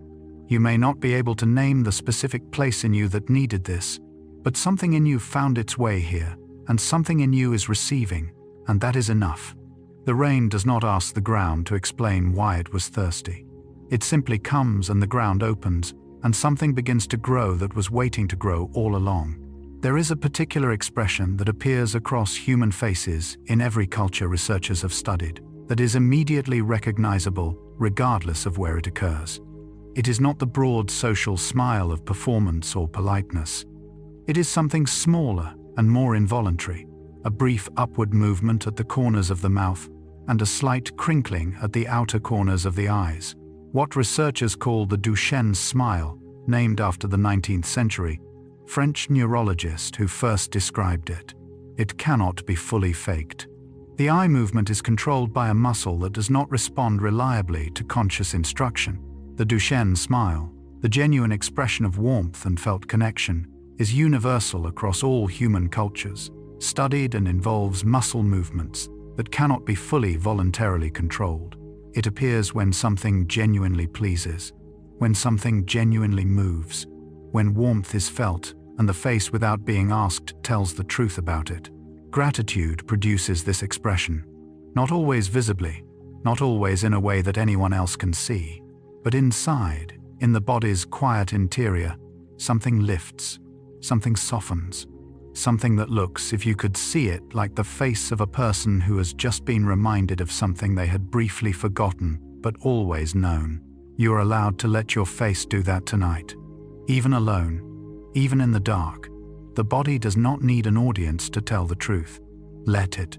There is an organism that has been growing in the Malheur National Forest in Oregon for an estimated 8,000 years. It is a fungus Armillaria ostoyae, and it spreads through the soil in a vast underground network of mycelial threads connecting trees, decomposing fallen wood, threading itself through the root systems of the forest above. It covers an area of approximately 3.5 square miles and is considered by many scientists to be among the largest and oldest living organisms ever identified. 8,000 years. It was already ancient when the first cities were being built in Mesopotamia. It was middle-aged when the Egyptian pyramids were under construction. It has been quietly, continuously alive through the entire span of recorded human history. A single fungal organism in Oregon is estimated to be approximately 8,000 years old, making it one of the oldest living things on Earth. There is something deeply quieting about the existence of something that old, something that has simply continued through ice and drought and fire, and the slow transformation of every landscape around it, without needing to know it was ancient, without needing to be witnessed, without needing to mean anything beyond the fact of its own continuing. You do not need to be ancient to deserve to continue. You only need to be alive. And tonight you are alive, and the night is quiet, and something 8,000 years old is still growing in a forest in Oregon, and none of it requires explanation. It is simply here. And so are you. Between a parent and an infant in the first weeks and months of life, something extraordinary is being built. It is called attachment, and it is the foundation of all later relationships, the template against which every subsequent bond is measured. It is built not through grand acts but through small repeated ones. Eye contact held and returned. A cry responded to. A hunger met.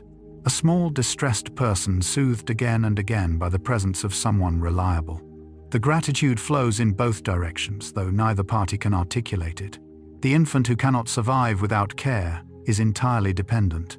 The parent receiving the infant's gaze and smile and the particular weight of a small sleeping body receives something that most parents describe as unlike anything else they have ever felt. Secure, early attachment, formed through consistent, responsive caregiving, is one of the strongest predictors of lifelong emotional resilience and the capacity for gratitude in adulthood.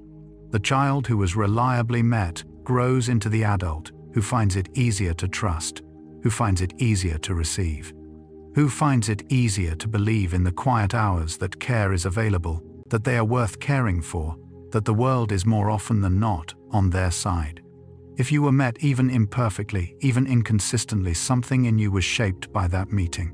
And if you were not met as you deserved, the fact that you are here, still open enough to receive this, is its own form of extraordinary resilience. You've found your way here. That matters. The poppy seed is one of the smallest seeds produced by a flowering plant, measuring approximately 1 millimeter in diameter. A single poppy plant can produce up to 60,000 seeds in a season. Those seeds can remain viable in the soil for decades, waiting for exactly the right conditions of light and temperature and moisture to finally germinate. And when those conditions arrive, sometimes after 30 or 40 years of patient waiting, the seed does not hesitate. It opens. It reaches upward. It produces within a few weeks a flower of remarkable and delicate beauty. Poppy seeds can remain dormant in soil for decades and germinate when conditions become favorable, producing flowers within weeks of activation. There are things in you that have been waiting like that. Capacities for joy, for connection, for the particular kind of deep rest that comes from truly believing you are safe and held and enough. They have not disappeared simply because the conditions have not always been right. They have been waiting patient and intact for a season like this one. Tonight may not be the full flowering. That is all right. But perhaps it is the beginning of the conditions, the right temperature, the right quiet, the gentle invitation for something that has been waiting a long time to finally begin its reaching upward. Some things take time. That does not mean they are not coming. They are coming. They have always been coming. There is a sound that human beings across every known culture use to express comfort and tenderness to someone they love who is distressed. It is not a word. It predates language. It is the sound hum or a low humming vibration made with closed lips, felt as much as heard, resonating in the chest of the person making it, and when close enough, vibrating gently in the body of the person receiving it. Researchers studying cross-cultural infant caregiving have found this sound, or close variations of it, in every population studied. It appears to directly stimulate the vagus nerve both in the person producing it and in the person receiving it, promoting calm and a sense of safety. The humming sound, used universally to comfort distressed infants, appears in every human culture studied and has measurable calming effects on the autonomic nervous system. There is a connection between that ancient sound and gratitude that is worth sitting with. Both of them are ways of saying without words, you are safe here. You are not alone. Something is present with you that wishes you well. Tonight, in whatever form feels right for you, that is what is being offered. Not in the sound of a voice perhaps, but in the rhythm of these words, in the pace of this telling, in the deliberate choice to move slowly and speak softly and not demand anything of you except that you rest. You are safe here. Something is present with you that wishes you well. That has always been true, even on the nights you forgot it. There is a study that found something so specific and so quietly moving that it is worth dwelling on for a moment. Researchers asked people to think of someone who had significantly changed their lives for the better, someone whose kindness or presence or simple existence had made a real difference. Then they were asked to estimate how much that person knew about the impact they had made. Almost universally, people estimated that the person who helped them had no idea, that the teacher who said the right thing did not know how much it mattered, that the friend who stayed did not know what that staying meant, that the stranger who smiled at the right moment had forgotten it entirely. Studies show that people consistently and significantly underestimate how much their expressions of gratitude and kindness will be appreciated by others, leading them to express it far less often than would benefit both parties. The gap between the impact of kindness and the awareness of that impact is vast, and it runs in both directions. The kindness you offered that you barely remember may be living in someone else as one of the most important moments of their life. The gratitude you felt but never expressed may be exactly what someone needed to hear and never received. The things we do not say accumulate quietly on both sides of every relationship. Tonight is not a call to urgency. It is simply a gentle noticing that the people who matter to you probably do not know how much, and that knowing that you are perhaps slightly closer to telling them, someday soon, in your own time, in your own words, it will mean more than you think. There is a kind of pain that lives not in the body's acute emergencies but in its long and quiet complaints. The dull ache in a lower back that has carried too much for too long. The persistent tension behind the eyes. The slow throb in joints that have weathered many seasons. Chronic pain, researchers have found, is not purely physical, in the way a broken bone is physical. It involves the nervous system's interpretation of signals, the brain's learned response to threat, the body's ongoing conversation with itself about whether it is safe, and gratitude practiced consistently changes that conversation.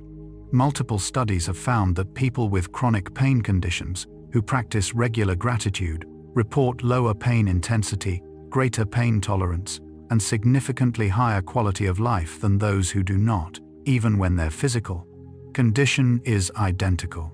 Gratitude practice measurably reduces the perceived intensity of chronic pain and improves quality of life in people living with long-term pain conditions. The mechanism is partly neurological. Gratitude activates reward pathways that can modulate pain signals. It reduces cortisol, which amplifies pain sensitivity. It shifts attention even briefly away from the pain and toward what is still present and good.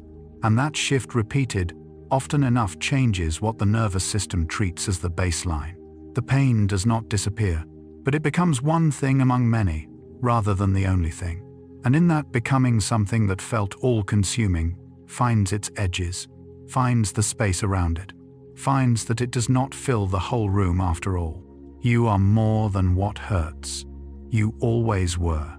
The deepest point in the ocean is called the Challenger Deep, located in the Mariana Trench in the western Pacific Ocean, and it descends to approximately 11 kilometers below the surface. At that depth, the pressure is roughly 1,000 times greater than at the surface. No sunlight has ever reached it. The temperature hovers just above freezing. The darkness is absolute in a way that no darkness on land ever is, a darkness that has never known light in any form. And yet life exists there. Organisms have been found in the Challenger Deep, including bacteria, amphipods, sea cucumbers, and polychaete worms, living in conditions that seem from the surface entirely hostile to existence. Life exists in the deepest ocean trenches, including the Challenger Deep at approximately 11 kilometers below sea level, in complete darkness under immense pressure. There is something in that persistence that holds a quality of wonder rather than lesson. Not a metaphor for human resilience exactly, but a reminder that existence finds a way into places that seem to offer it nothing. That life, given any foothold at all, tends to continue. You have found footholds in difficult places. You have continued in conditions that were not always hospitable. And here you are in a warm room, on a quiet night, breathing slowly, letting something soften. That is not a small thing. That is life doing what life does. Persisting, adapting, and somehow against considerable odds, arriving at a moment of rest. There is a quality that researchers studying post-traumatic growth have identified as one of its most consistent features. Post-traumatic growth is the phenomenon in which people who have experienced significant trauma or loss emerge not merely recovered, but in specific, measurable ways, changed for the better, more connected to others, more aware of what matters, more present in ordinary moments, more capable of genuine gratitude for the simple fact of being alive. It does not happen to everyone. It does not negate the suffering. It does not mean the trauma was a gift or should be sought. But it happens often enough and consistently enough across cultures and types of trauma that researchers have studied it carefully, and gratitude is both a predictor of post-traumatic growth and one of its primary outcomes.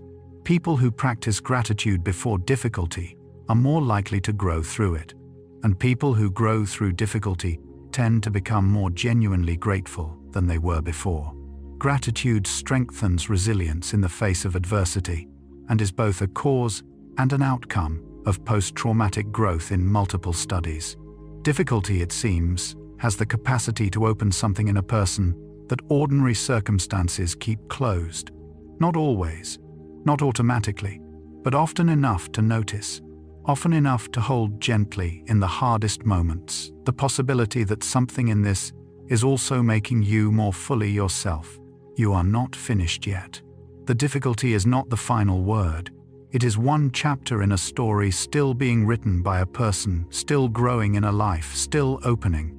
A candle flame burns at approximately 1000 degrees Celsius at its hottest point, the base of the inner cone, where the combustion is most complete. And yet it produces light by the same mechanism as the stars.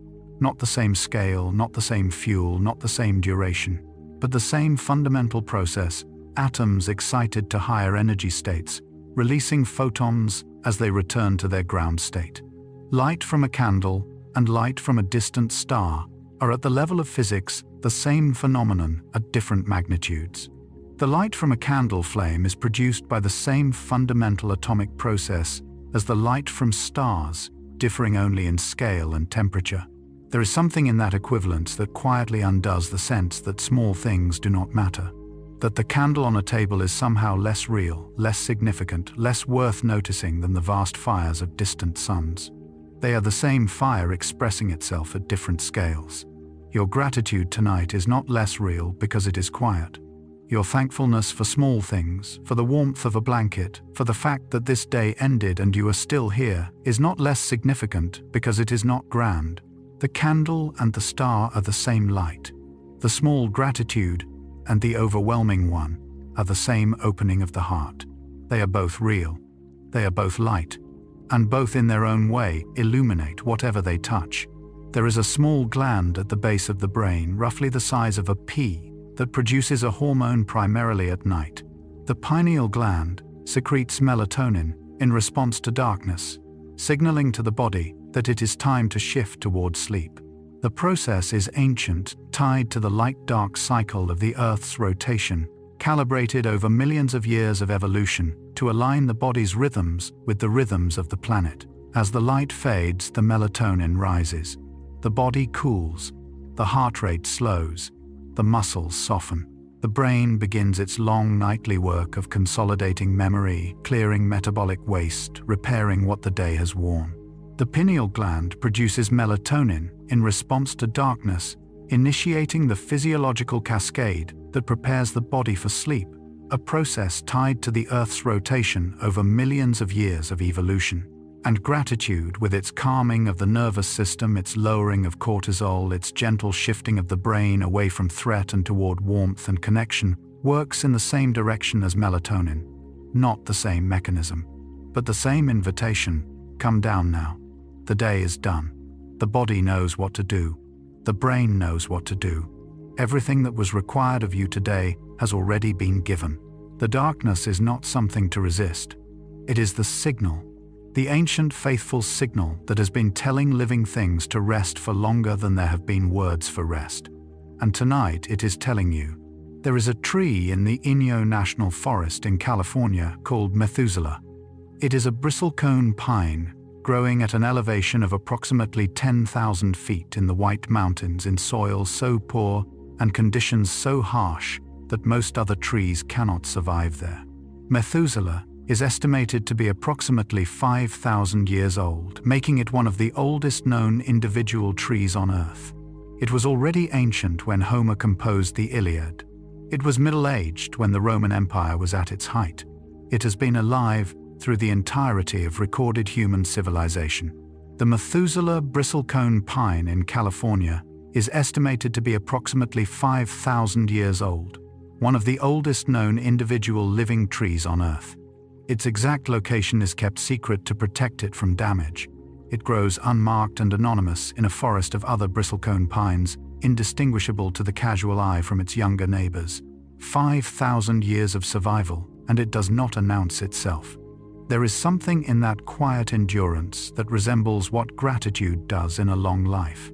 It does not make itself known loudly. It does not require recognition. It simply continues, season after season, finding what it needs in conditions that seem insufficient, surviving what seems unsurvivable, growing slowly toward its own particular and unrepeatable shape. 5,000 years old, and still quietly reaching toward the light. Still here, the act of writing by hand does something to the brain that typing does not fully replicate. When a person writes by hand, more areas of the brain are simultaneously engaged than during typing: motor regions, sensory regions, language regions, memory regions. The slower pace of handwriting requires the writer to process and summarize rather than transcribe, which deepens encoding and recall. Ideas written by hand tend to be remembered more completely and for longer. Handwriting engages more brain regions simultaneously than typing and produces deeper encoding of information, leading to better recall and more thorough processing of content. This is why gratitude journals written by hand may carry a particular quality that digital lists do not entirely replicate. The act of forming each letter, of choosing each word carefully enough to commit to writing it, of feeling the resistance of the pen against the paper, engages the body in the act of gratitude in a way that keeps the mind from moving too quickly past what it is trying to acknowledge. The hand slows the mind, and the mind slowed tends to feel more.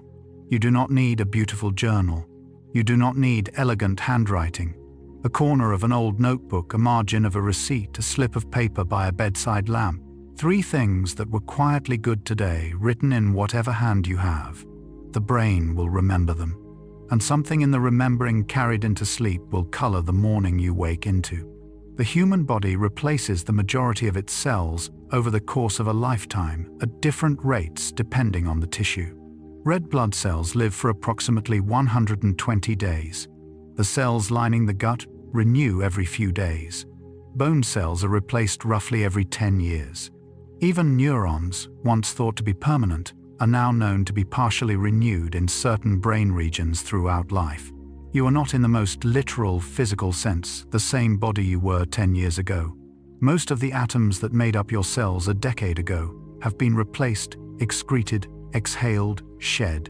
The human body replaces most of its cells over a lifetime, with different tissues renewing at different rates, meaning the physical body is in a state of continuous, slow renewal. And yet something persists. The memories, the habits, the particular way you hold worry or release it, the specific quality of your laugh, the things that move you and the things that leave you cold. Through all the cellular renewal, through all the replacement and rebuilding, something continuous remains. What you have practiced over years has shaped that continuity. The neural pathways worn smooth by repeated use, the emotional responses made automatic by repetition. The orientation toward the world that daily habit has quietly carved. What you practice now is shaping what persists. What you return to tonight and tomorrow night and the night after is gradually becoming what you are made of. Let it be something warm. Let it be something that the future you will be glad to have inherited. There are approximately 86 billion neurons in the human brain, each capable of forming thousands of connections with other neurons. The total number of possible connections in a single human brain exceeds the number of atoms in the observable universe. That number, like so many numbers in this territory, is too large to hold. But what it means practically is that the brain is not a fixed structure. It is not a machine that runs the same program endlessly. It is a living system of almost incomprehensible complexity, continuously rewiring itself in response to experience, to habit, to what it is repeatedly asked to do. The number of possible neural connections in the human brain is estimated to exceed the number of atoms in the observable universe, reflecting its extraordinary capacity for change and adaptation. And gratitude practiced regularly literally changes which of those connections are strengthened and which grow quiet from disuse. The neural pathways for noticing what is good become, over time, more traveled, more automatic, more the default direction the mind moves when it is given no particular instruction. You are rewiring yourself right now, not dramatically, not all at once, but slowly, in the direction of warmth, in the direction of noticing, in the direction of a mind that, left to its own quiet devices, tends to find its way toward what is still good. That is not a small thing to be doing on an ordinary night. That is the slow and faithful work of becoming someone who finds it easier over time to rest. Inflammation is the body's first response to injury or infection, an ancient and essential defense. But chronic low-grade inflammation, the kind that persists without an acute cause, driven by stress and poor sleep, and the sustained activation of the stress response, is now understood to be a significant contributor to a wide range of serious conditions, including cardiovascular disease, diabetes, depression, and cognitive decline. And gratitude, through its measurable reduction of cortisol and its calming of the autonomic nervous system, reduces markers of systemic inflammation. Regular gratitude practice has been shown to reduce markers of systemic inflammation, a key driver of multiple chronic health conditions. The body's defensive systems, designed for short-term emergencies, do damage when they are never allowed to stand down. What gratitude offers, in part, is a reliable signal to those systems that the emergency is over, that the threat has passed, that it is safe finally to lower the guard and allow the body to return to its natural state of maintenance and repair. The body wants to heal. It is always moving toward healing when the conditions allow. Tonight, in this quiet, in this slow breathing, in this gentle turning of attention toward what is still good, you are creating conditions the body has been waiting for. The defensive systems are beginning slowly to stand down. The body is receiving the message. It is beginning to believe that it is safe. And in that, believing, the long, quiet, faithful work of repair can finally begin. On a clear night, if you find a place far enough from city lights and lie down on your back and simply look upward, the Milky Way reveals itself as a soft, pale band stretching from horizon to horizon. What you are seeing is the combined light of somewhere between 100 billion and 400 billion stars, most of them so distant that no individual eye could resolve them, blurring together into that ancient, familiar wash of soft light. You are looking from the inside at the galaxy you live in, your view angled through the galactic plane, seeing the accumulated glow of hundreds of billions of suns stretching away in both directions. The Milky Way contains between 100 billion and 400 billion stars, and its light has been visible to humans on every clear night throughout the entire span of human existence. Every person who has ever lived has looked up at that same band of light. Every civilization, every culture, every child who ever lay on their back in a field and wondered what it was. The pharaohs saw it. The first people to cross into the Americas saw it. The poets and the farmers and the sailors and the shepherds, generation after generation, all looking up at the same soft river of light, and feeling, most of them, something that had no name but was in the neighborhood of wonder and smallness and the particular comfort of belonging to something vast. You belong to it too. You always have. And on the nights you remember that the small difficulties of a single life become exactly what they are: small, held inside something enormous, carried without effort by something that has been carrying everything for a very long time. The heart beats approximately 100,000 times per day. Over a lifetime of 80 years, that is approximately 2.9 billion beats, each one arriving without being asked for, each one departing without ceremony, the whole long sequence, making possible every moment of every experience person ever has. 2.9 billion faithful arrivals, and most of them go entirely unnoticed.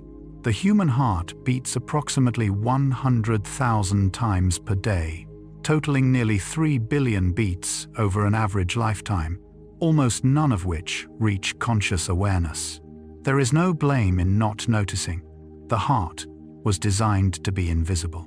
It does its work below the threshold of attention, precisely so that attention can be spent elsewhere on the world outside, on the people and tasks and beauties that require looking outward. But on the nights when the world outside goes quiet, when there is nothing pressing and nowhere urgent to direct attention, the heartbeat is available.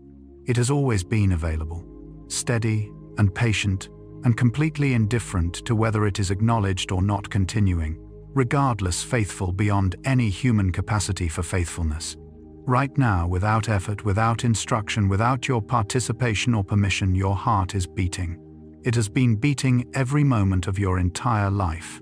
Through sleep and waking, through joy and grief, through every season and every year, it has simply continued. That is the most faithful thing in your life, the one that has never once abandoned you.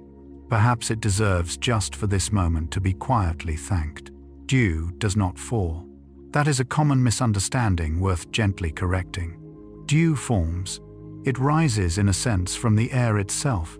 When the temperature of a surface drops below the dew point, the water vapor already present in the surrounding air condenses onto that surface. The moisture was always there, suspended invisibly in the air, waiting for the right conditions to become visible. In the early morning, before the sun warms the air enough to re-evaporate it, dew covers everything. Grass blades, leaves, spider webs, the hoods of cars, the petals of flowers. A world made briefly visible in its moisture, each surface catching and holding tiny spheres of water that contain in their perfect miniature curve a reflection of the entire sky above. Dew forms when surfaces cool below the dew point, causing invisible atmospheric water vapor to condense into visible droplets, covering the world in moisture that was always there but unseen. Gratitude has something of that quality. It does not create goodness where there was none. It condenses what was always there, invisible and present, into something that can finally be seen and felt. The warmth that was in your life before you noticed it is the same warmth as after. The kindness that was offered before you acknowledged it is unchanged by the acknowledging, but the dew makes the web visible, and the gratitude makes the life visible in all its quiet, ordinary, extraordinary detail. The world was always this full. Tonight you are simply beginning to see it clearly. In the long history of studying what makes people kind, one finding has proven more consistent than almost any other. People who feel that they have received kindness are more likely to offer it. Not to the same person necessarily, not in direct reciprocation, but outward, to anyone, to strangers, to people they will never see again. The kindness received becomes kindness, given passing from person to person through chains of connection that no one planned and no one can fully trace. Psychologists call this pay-it-forward effect, moral elevation, and it has been documented across cultures and contexts. People who witness or receive acts of genuine generosity show measurably increased pro-social behavior toward unrelated third parties. Experiencing or witnessing genuine kindness measurably increases pro-social behavior toward unrelated strangers, creating chains of generosity that extend far beyond the original act. Gratitude is the mechanism by which this transfer happens. The recognition of what was given, the feeling of having been held by something outside yourself, creates a kind of fullness that tends to overflow. You cannot contain it entirely. It moves outward, seeking expression, finding form, in small acts of unexpected generosity toward people who do not know where it came from. Someone was kind to someone, who was kind to someone who was kind to you, who will be kind to someone else. The chain is longer than any of its links can see. You are somewhere in the middle of a chain of kindness that stretches back before you were born and forward past everything you can imagine. And tonight, simply by receiving this gently, you are keeping it moving. There is a silence in deep space that is different from any silence on Earth. On Earth, silence is always relative. There is always something: wind moving through leaves, the distant sound of traffic, the settling of a building, the small sounds of a body breathing. True silence, the absence of all sound, does not exist in the lived environment of any human life. In space beyond the atmosphere, sound cannot travel at all. There is no medium for it. The enormous violence of supernovae, the collision of galaxies, the death of stars, all of it occurs in complete, and absolute silence. The universe, for all its vast activity, makes no sound that any ear could hear. Sound cannot travel through the vacuum of space, meaning the universe's most dramatic events, including supernovae and colliding galaxies, occur in complete silence. And yet into that silence, on this small, warm planet, human beings speak.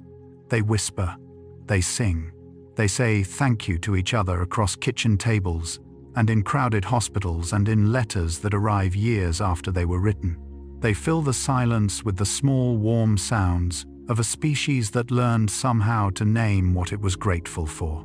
The universe is mostly silence, and humans inside it keep making small, warm sounds toward each other. That is not a minor thing. That may be one of the most remarkable things in the observable universe. And tonight, the words reaching you are part of that. Small, warm sounds in the vast quiet, offered with care, received perhaps by you. To be thankful is a practice. And like all practices, it changes not by dramatic effort, but by patient repetition. A pianist does not develop a delicate touch by pressing the keys harder. A runner does not build endurance by sprinting once and resting for months. The skill, whatever it is, deepens through return, through showing up again imperfectly on the ordinary evenings when nothing remarkable is happening and the practice seems like less than it is. Neurological studies show that gratitude practiced consistently over weeks produces progressively stronger activation in reward and social bonding brain regions, with effects that accumulate rather than plateau. The effects of gratitude practice accumulate progressively over time, with neurological changes becoming more pronounced the longer and more consistently the practice is maintained. This means that the practice you do on the nights when it feels thin, when you can only find small things and they feel almost too small to count, those nights matter as much as the nights when gratitude comes easily, perhaps more, because it is the return on the difficult nights that deepens the pathway. That tells the brain, this is what we do here.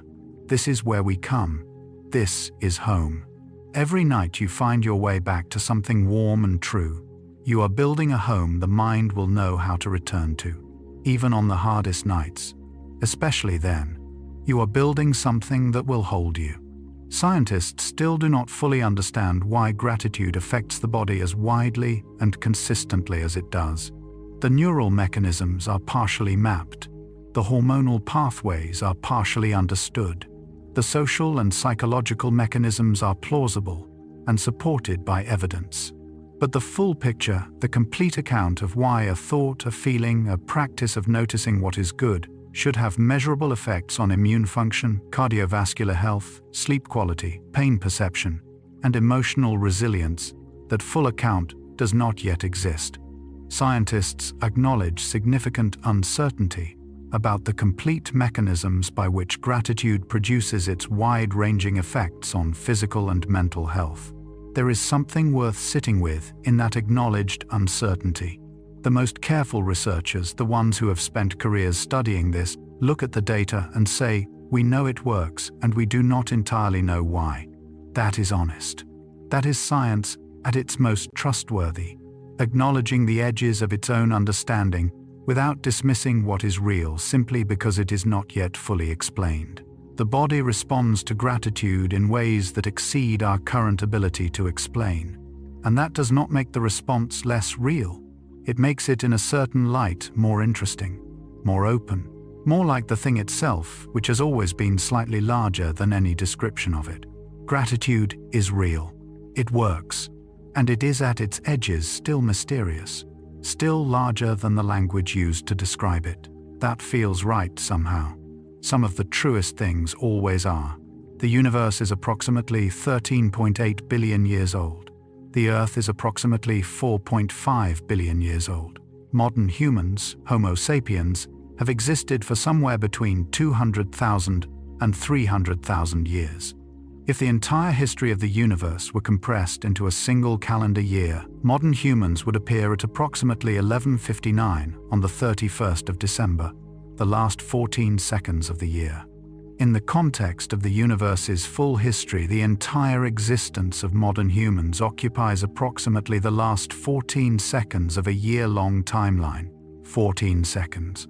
And in those 14 seconds, this species learned to speak and to write and to build and to love and to grieve and to compose music and to look up at the stars and to say in 1,000 languages, thank you. 14 seconds of gratitude in a universe 13.8 billion years old.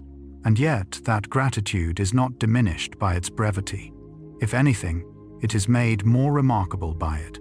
That in so short a window something arose that could notice the universe, that could be moved by it, that could feel the particular warm ache of being small and alive inside something vast and ancient and indifferent.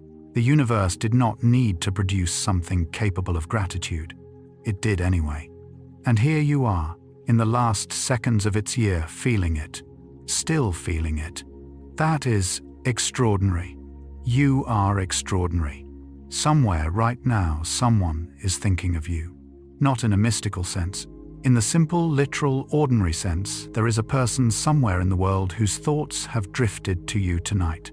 Perhaps someone who loves you and is wondering how you are. Perhaps someone who remembers a kindness you showed them years ago.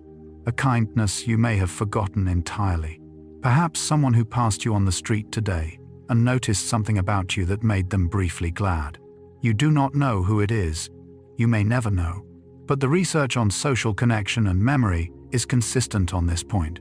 People think of each other far more often than they say, and the thoughts are more often warm than the person being thought of would guess. Research consistently shows that people think of others with warmth and affection far more frequently than they express it, meaning most people are thought of more kindly and more often than they realize. Somewhere tonight, in a room in a different part of the world, in a different time zone, under a different piece of sky, someone holds a warm thought that has your name in it. They may be falling asleep. They may be eating dinner. They may be sitting quietly in the particular way people sit when they are remembering something good. And you are in it. Their good memory. Their warm thought. You exist in more lives than you know. You matter to more people than you can count. The kindness you gave and forgot is still being carried by someone who did not forget. Tonight, that is simply true. It has always been true. You have never been as alone as the difficult nights suggested. Gratitude asks nothing of you. That is worth saying slowly, because most things in a life ask something. Work asks effort. Relationships ask presence and repair. Even rest in a demanding world can feel like something that needs to be earned before it is taken. But gratitude in its purest form asks only that you notice, only that you let what is already present be felt. It does not require you to feel differently than you do. It does not require the difficult things to be untrue. It does not ask you to perform happiness or manufacture warmth you do not feel. It only asks, is there one thing, however small, that is real and good and present right now? One thing that if you turned your attention fully toward it for just a moment, would feel like enough. Studies confirm that gratitude for small specific things produces equivalent or greater well-being benefits than gratitude for large events, and that the practice is accessible regardless of life circumstances. The smallest true thing is enough. The warmth of the blanket, the fact that you are breathing, the quiet in the room, the single candle's worth of light in whatever form it takes in your particular life tonight. That is enough. It has always been enough. The practice does not require more than what you already have, which is quietly and truly more than you usually remember. One small true thing. That is all. And you already know what it is. There is a quality to gratitude that deepens the longer it is practiced, the way a river deepens not by rushing, but by continuing. In the early weeks of a gratitude practice, the effects are measurable but modest. Sleep improves slightly. Mood lifts a little. The mind finds its way to warmth a little more easily than before.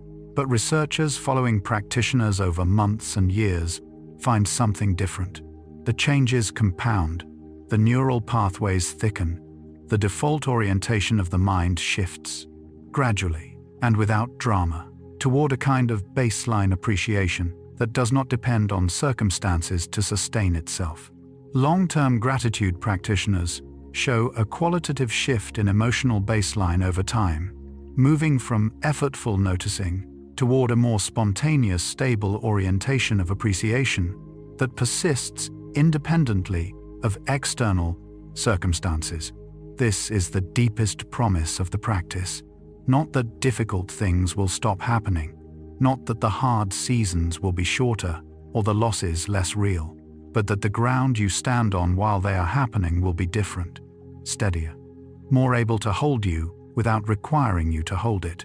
Gratitude practiced long enough becomes less something you do and more something you are, less a technique and more a texture, less a response to good circumstances and more a quality of the attention itself, finding warmth in ordinary things the way light finds its way through ordinary windows. Not because the windows are special, but because that is what light does when it is given the smallest opening. You are that opening. You have always been that opening. The universe tends over vast timescales toward entropy, toward the slow dispersal of energy, the cooling of stars, the spreading of matter ever more thinly across ever greater distances, the long, patient movement toward a final equilibrium that will take longer to arrive than the imagination can reach.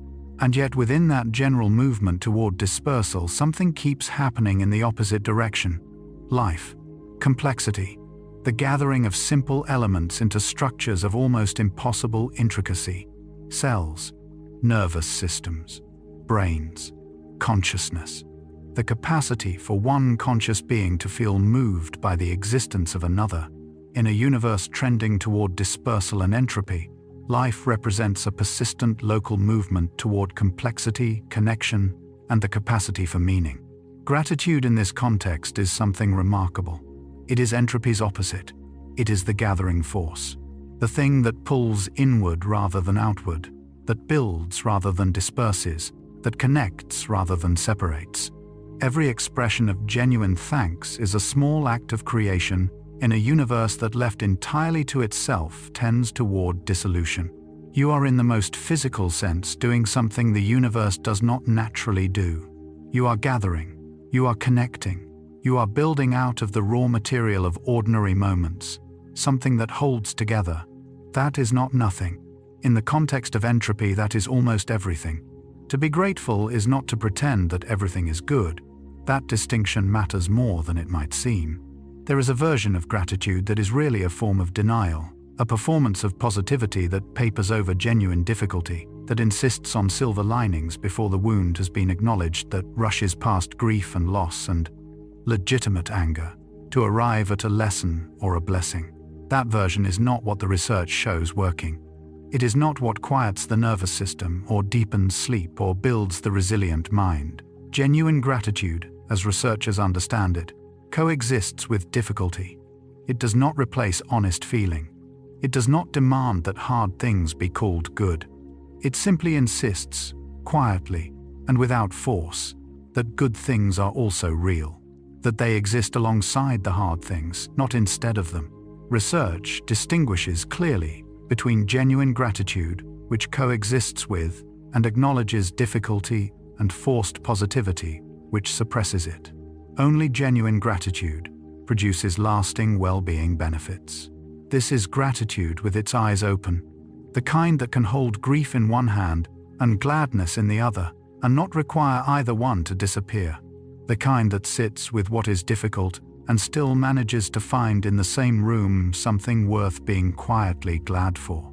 That is the harder practice, and the more honest one, and the one the research suggests that actually changes something.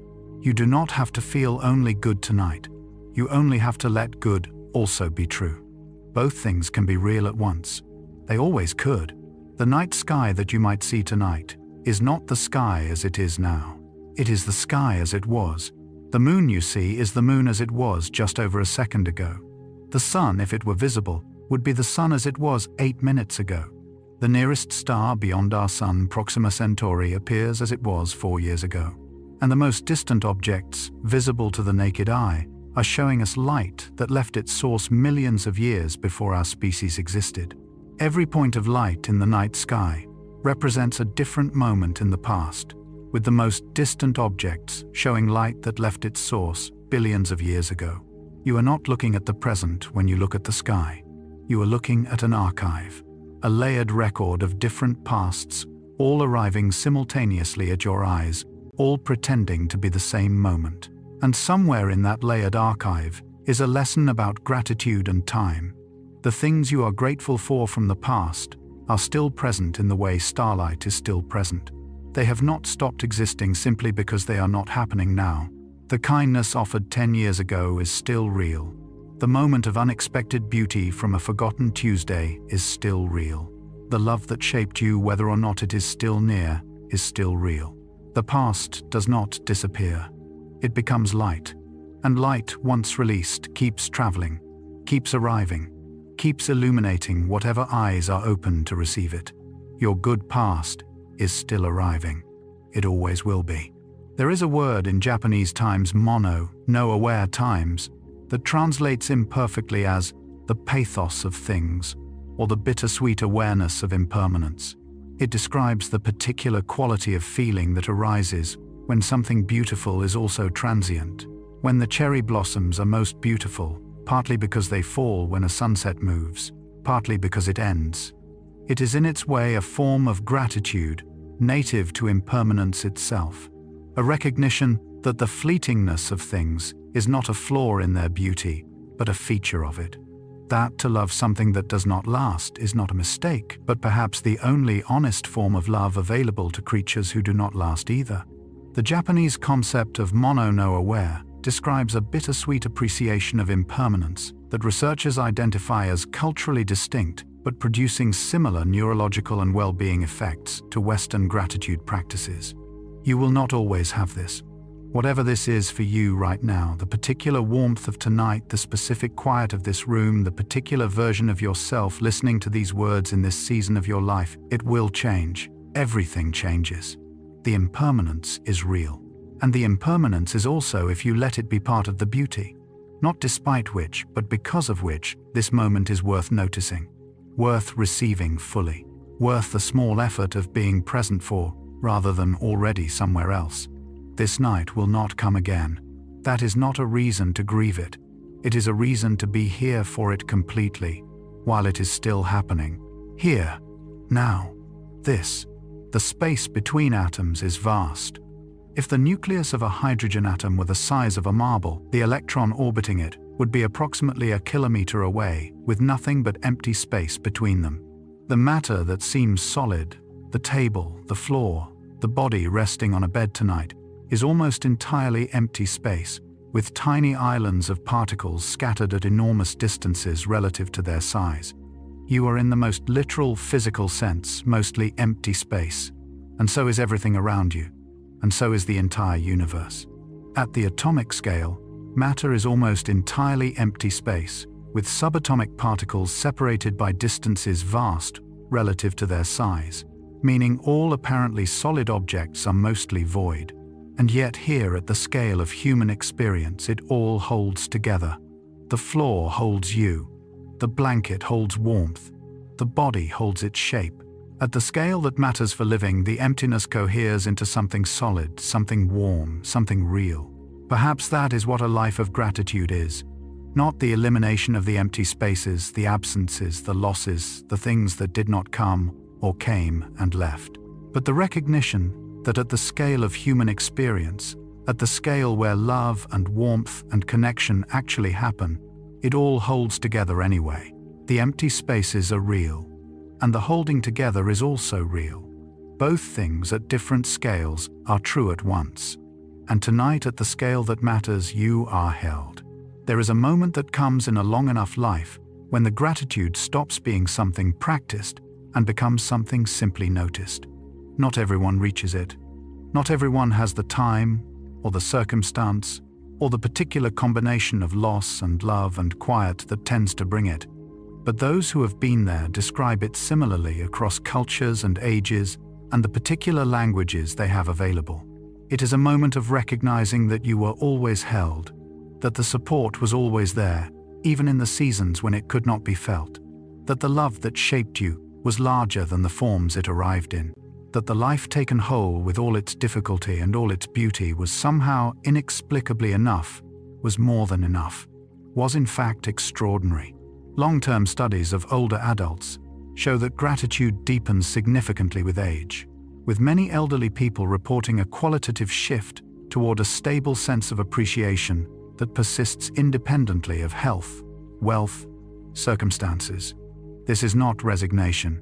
It is not the lowering of expectations or the acceptance of less. It is the arrival after a long journey at the recognition that what you were given was real, that it mattered, that the people and the moments and the ordinary days that made up the texture of a life were not preparation for something better. They were it. They were the thing itself. You do not have to be old to begin moving toward that recognition. You can begin tonight, in this quiet, with this breath, with the simple willingness to let what is already true be felt. It was always enough. You are beginning to know it. The stars will keep watch tonight while you sleep. They do not know you are there. They have no awareness of the small, warm planet orbiting one of their number, no knowledge of the particular person in the particular room, releasing the particular day and turning toward rest. They simply burn faithfully and enormously, as they have burned for billions of years, casting their ancient light in every direction, including down, including here, including onto whatever roof is above you right now. The stars visible from Earth tonight have been burning for timescales ranging from millions to billions of years, their light reaching Earth continuously, regardless of whether anyone is watching. And the gratitude you feel, or are beginning to feel, or are remembering how to feel, that also does not require an audience. It does not need to be witnessed to be real. It does not need to be grand or articulate or even fully formed. It only needs to be present.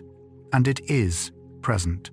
Even if it is only the size of a seed, even if it is only the warmth of one breath taken slowly in a quiet room, even if it is only the faint recognition that this day happened and you were in it and some of it was good, that is enough. The stars have been burning for billions of years without needing to be thanked for it.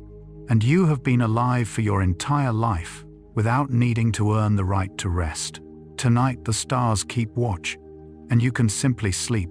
There is a question that sits quietly at the center of all of this, and it is worth letting it rest there without requiring an answer. Why does gratitude work? Not in the mechanistic sense of dopamine and cortisol and vagal tone, though those are real, but in the deeper sense. Why should the practice of noticing what is good and naming it honestly have effects that ripple through the body, through relationships, through the quality of sleep and the depth of healing and the resilience of the mind? Why should something so simple be so far-reaching? Scientists acknowledge they do not fully understand why gratitude produces such wide-ranging effects, and that the complete explanation likely involves dimensions of human experience not yet fully mapped by current research.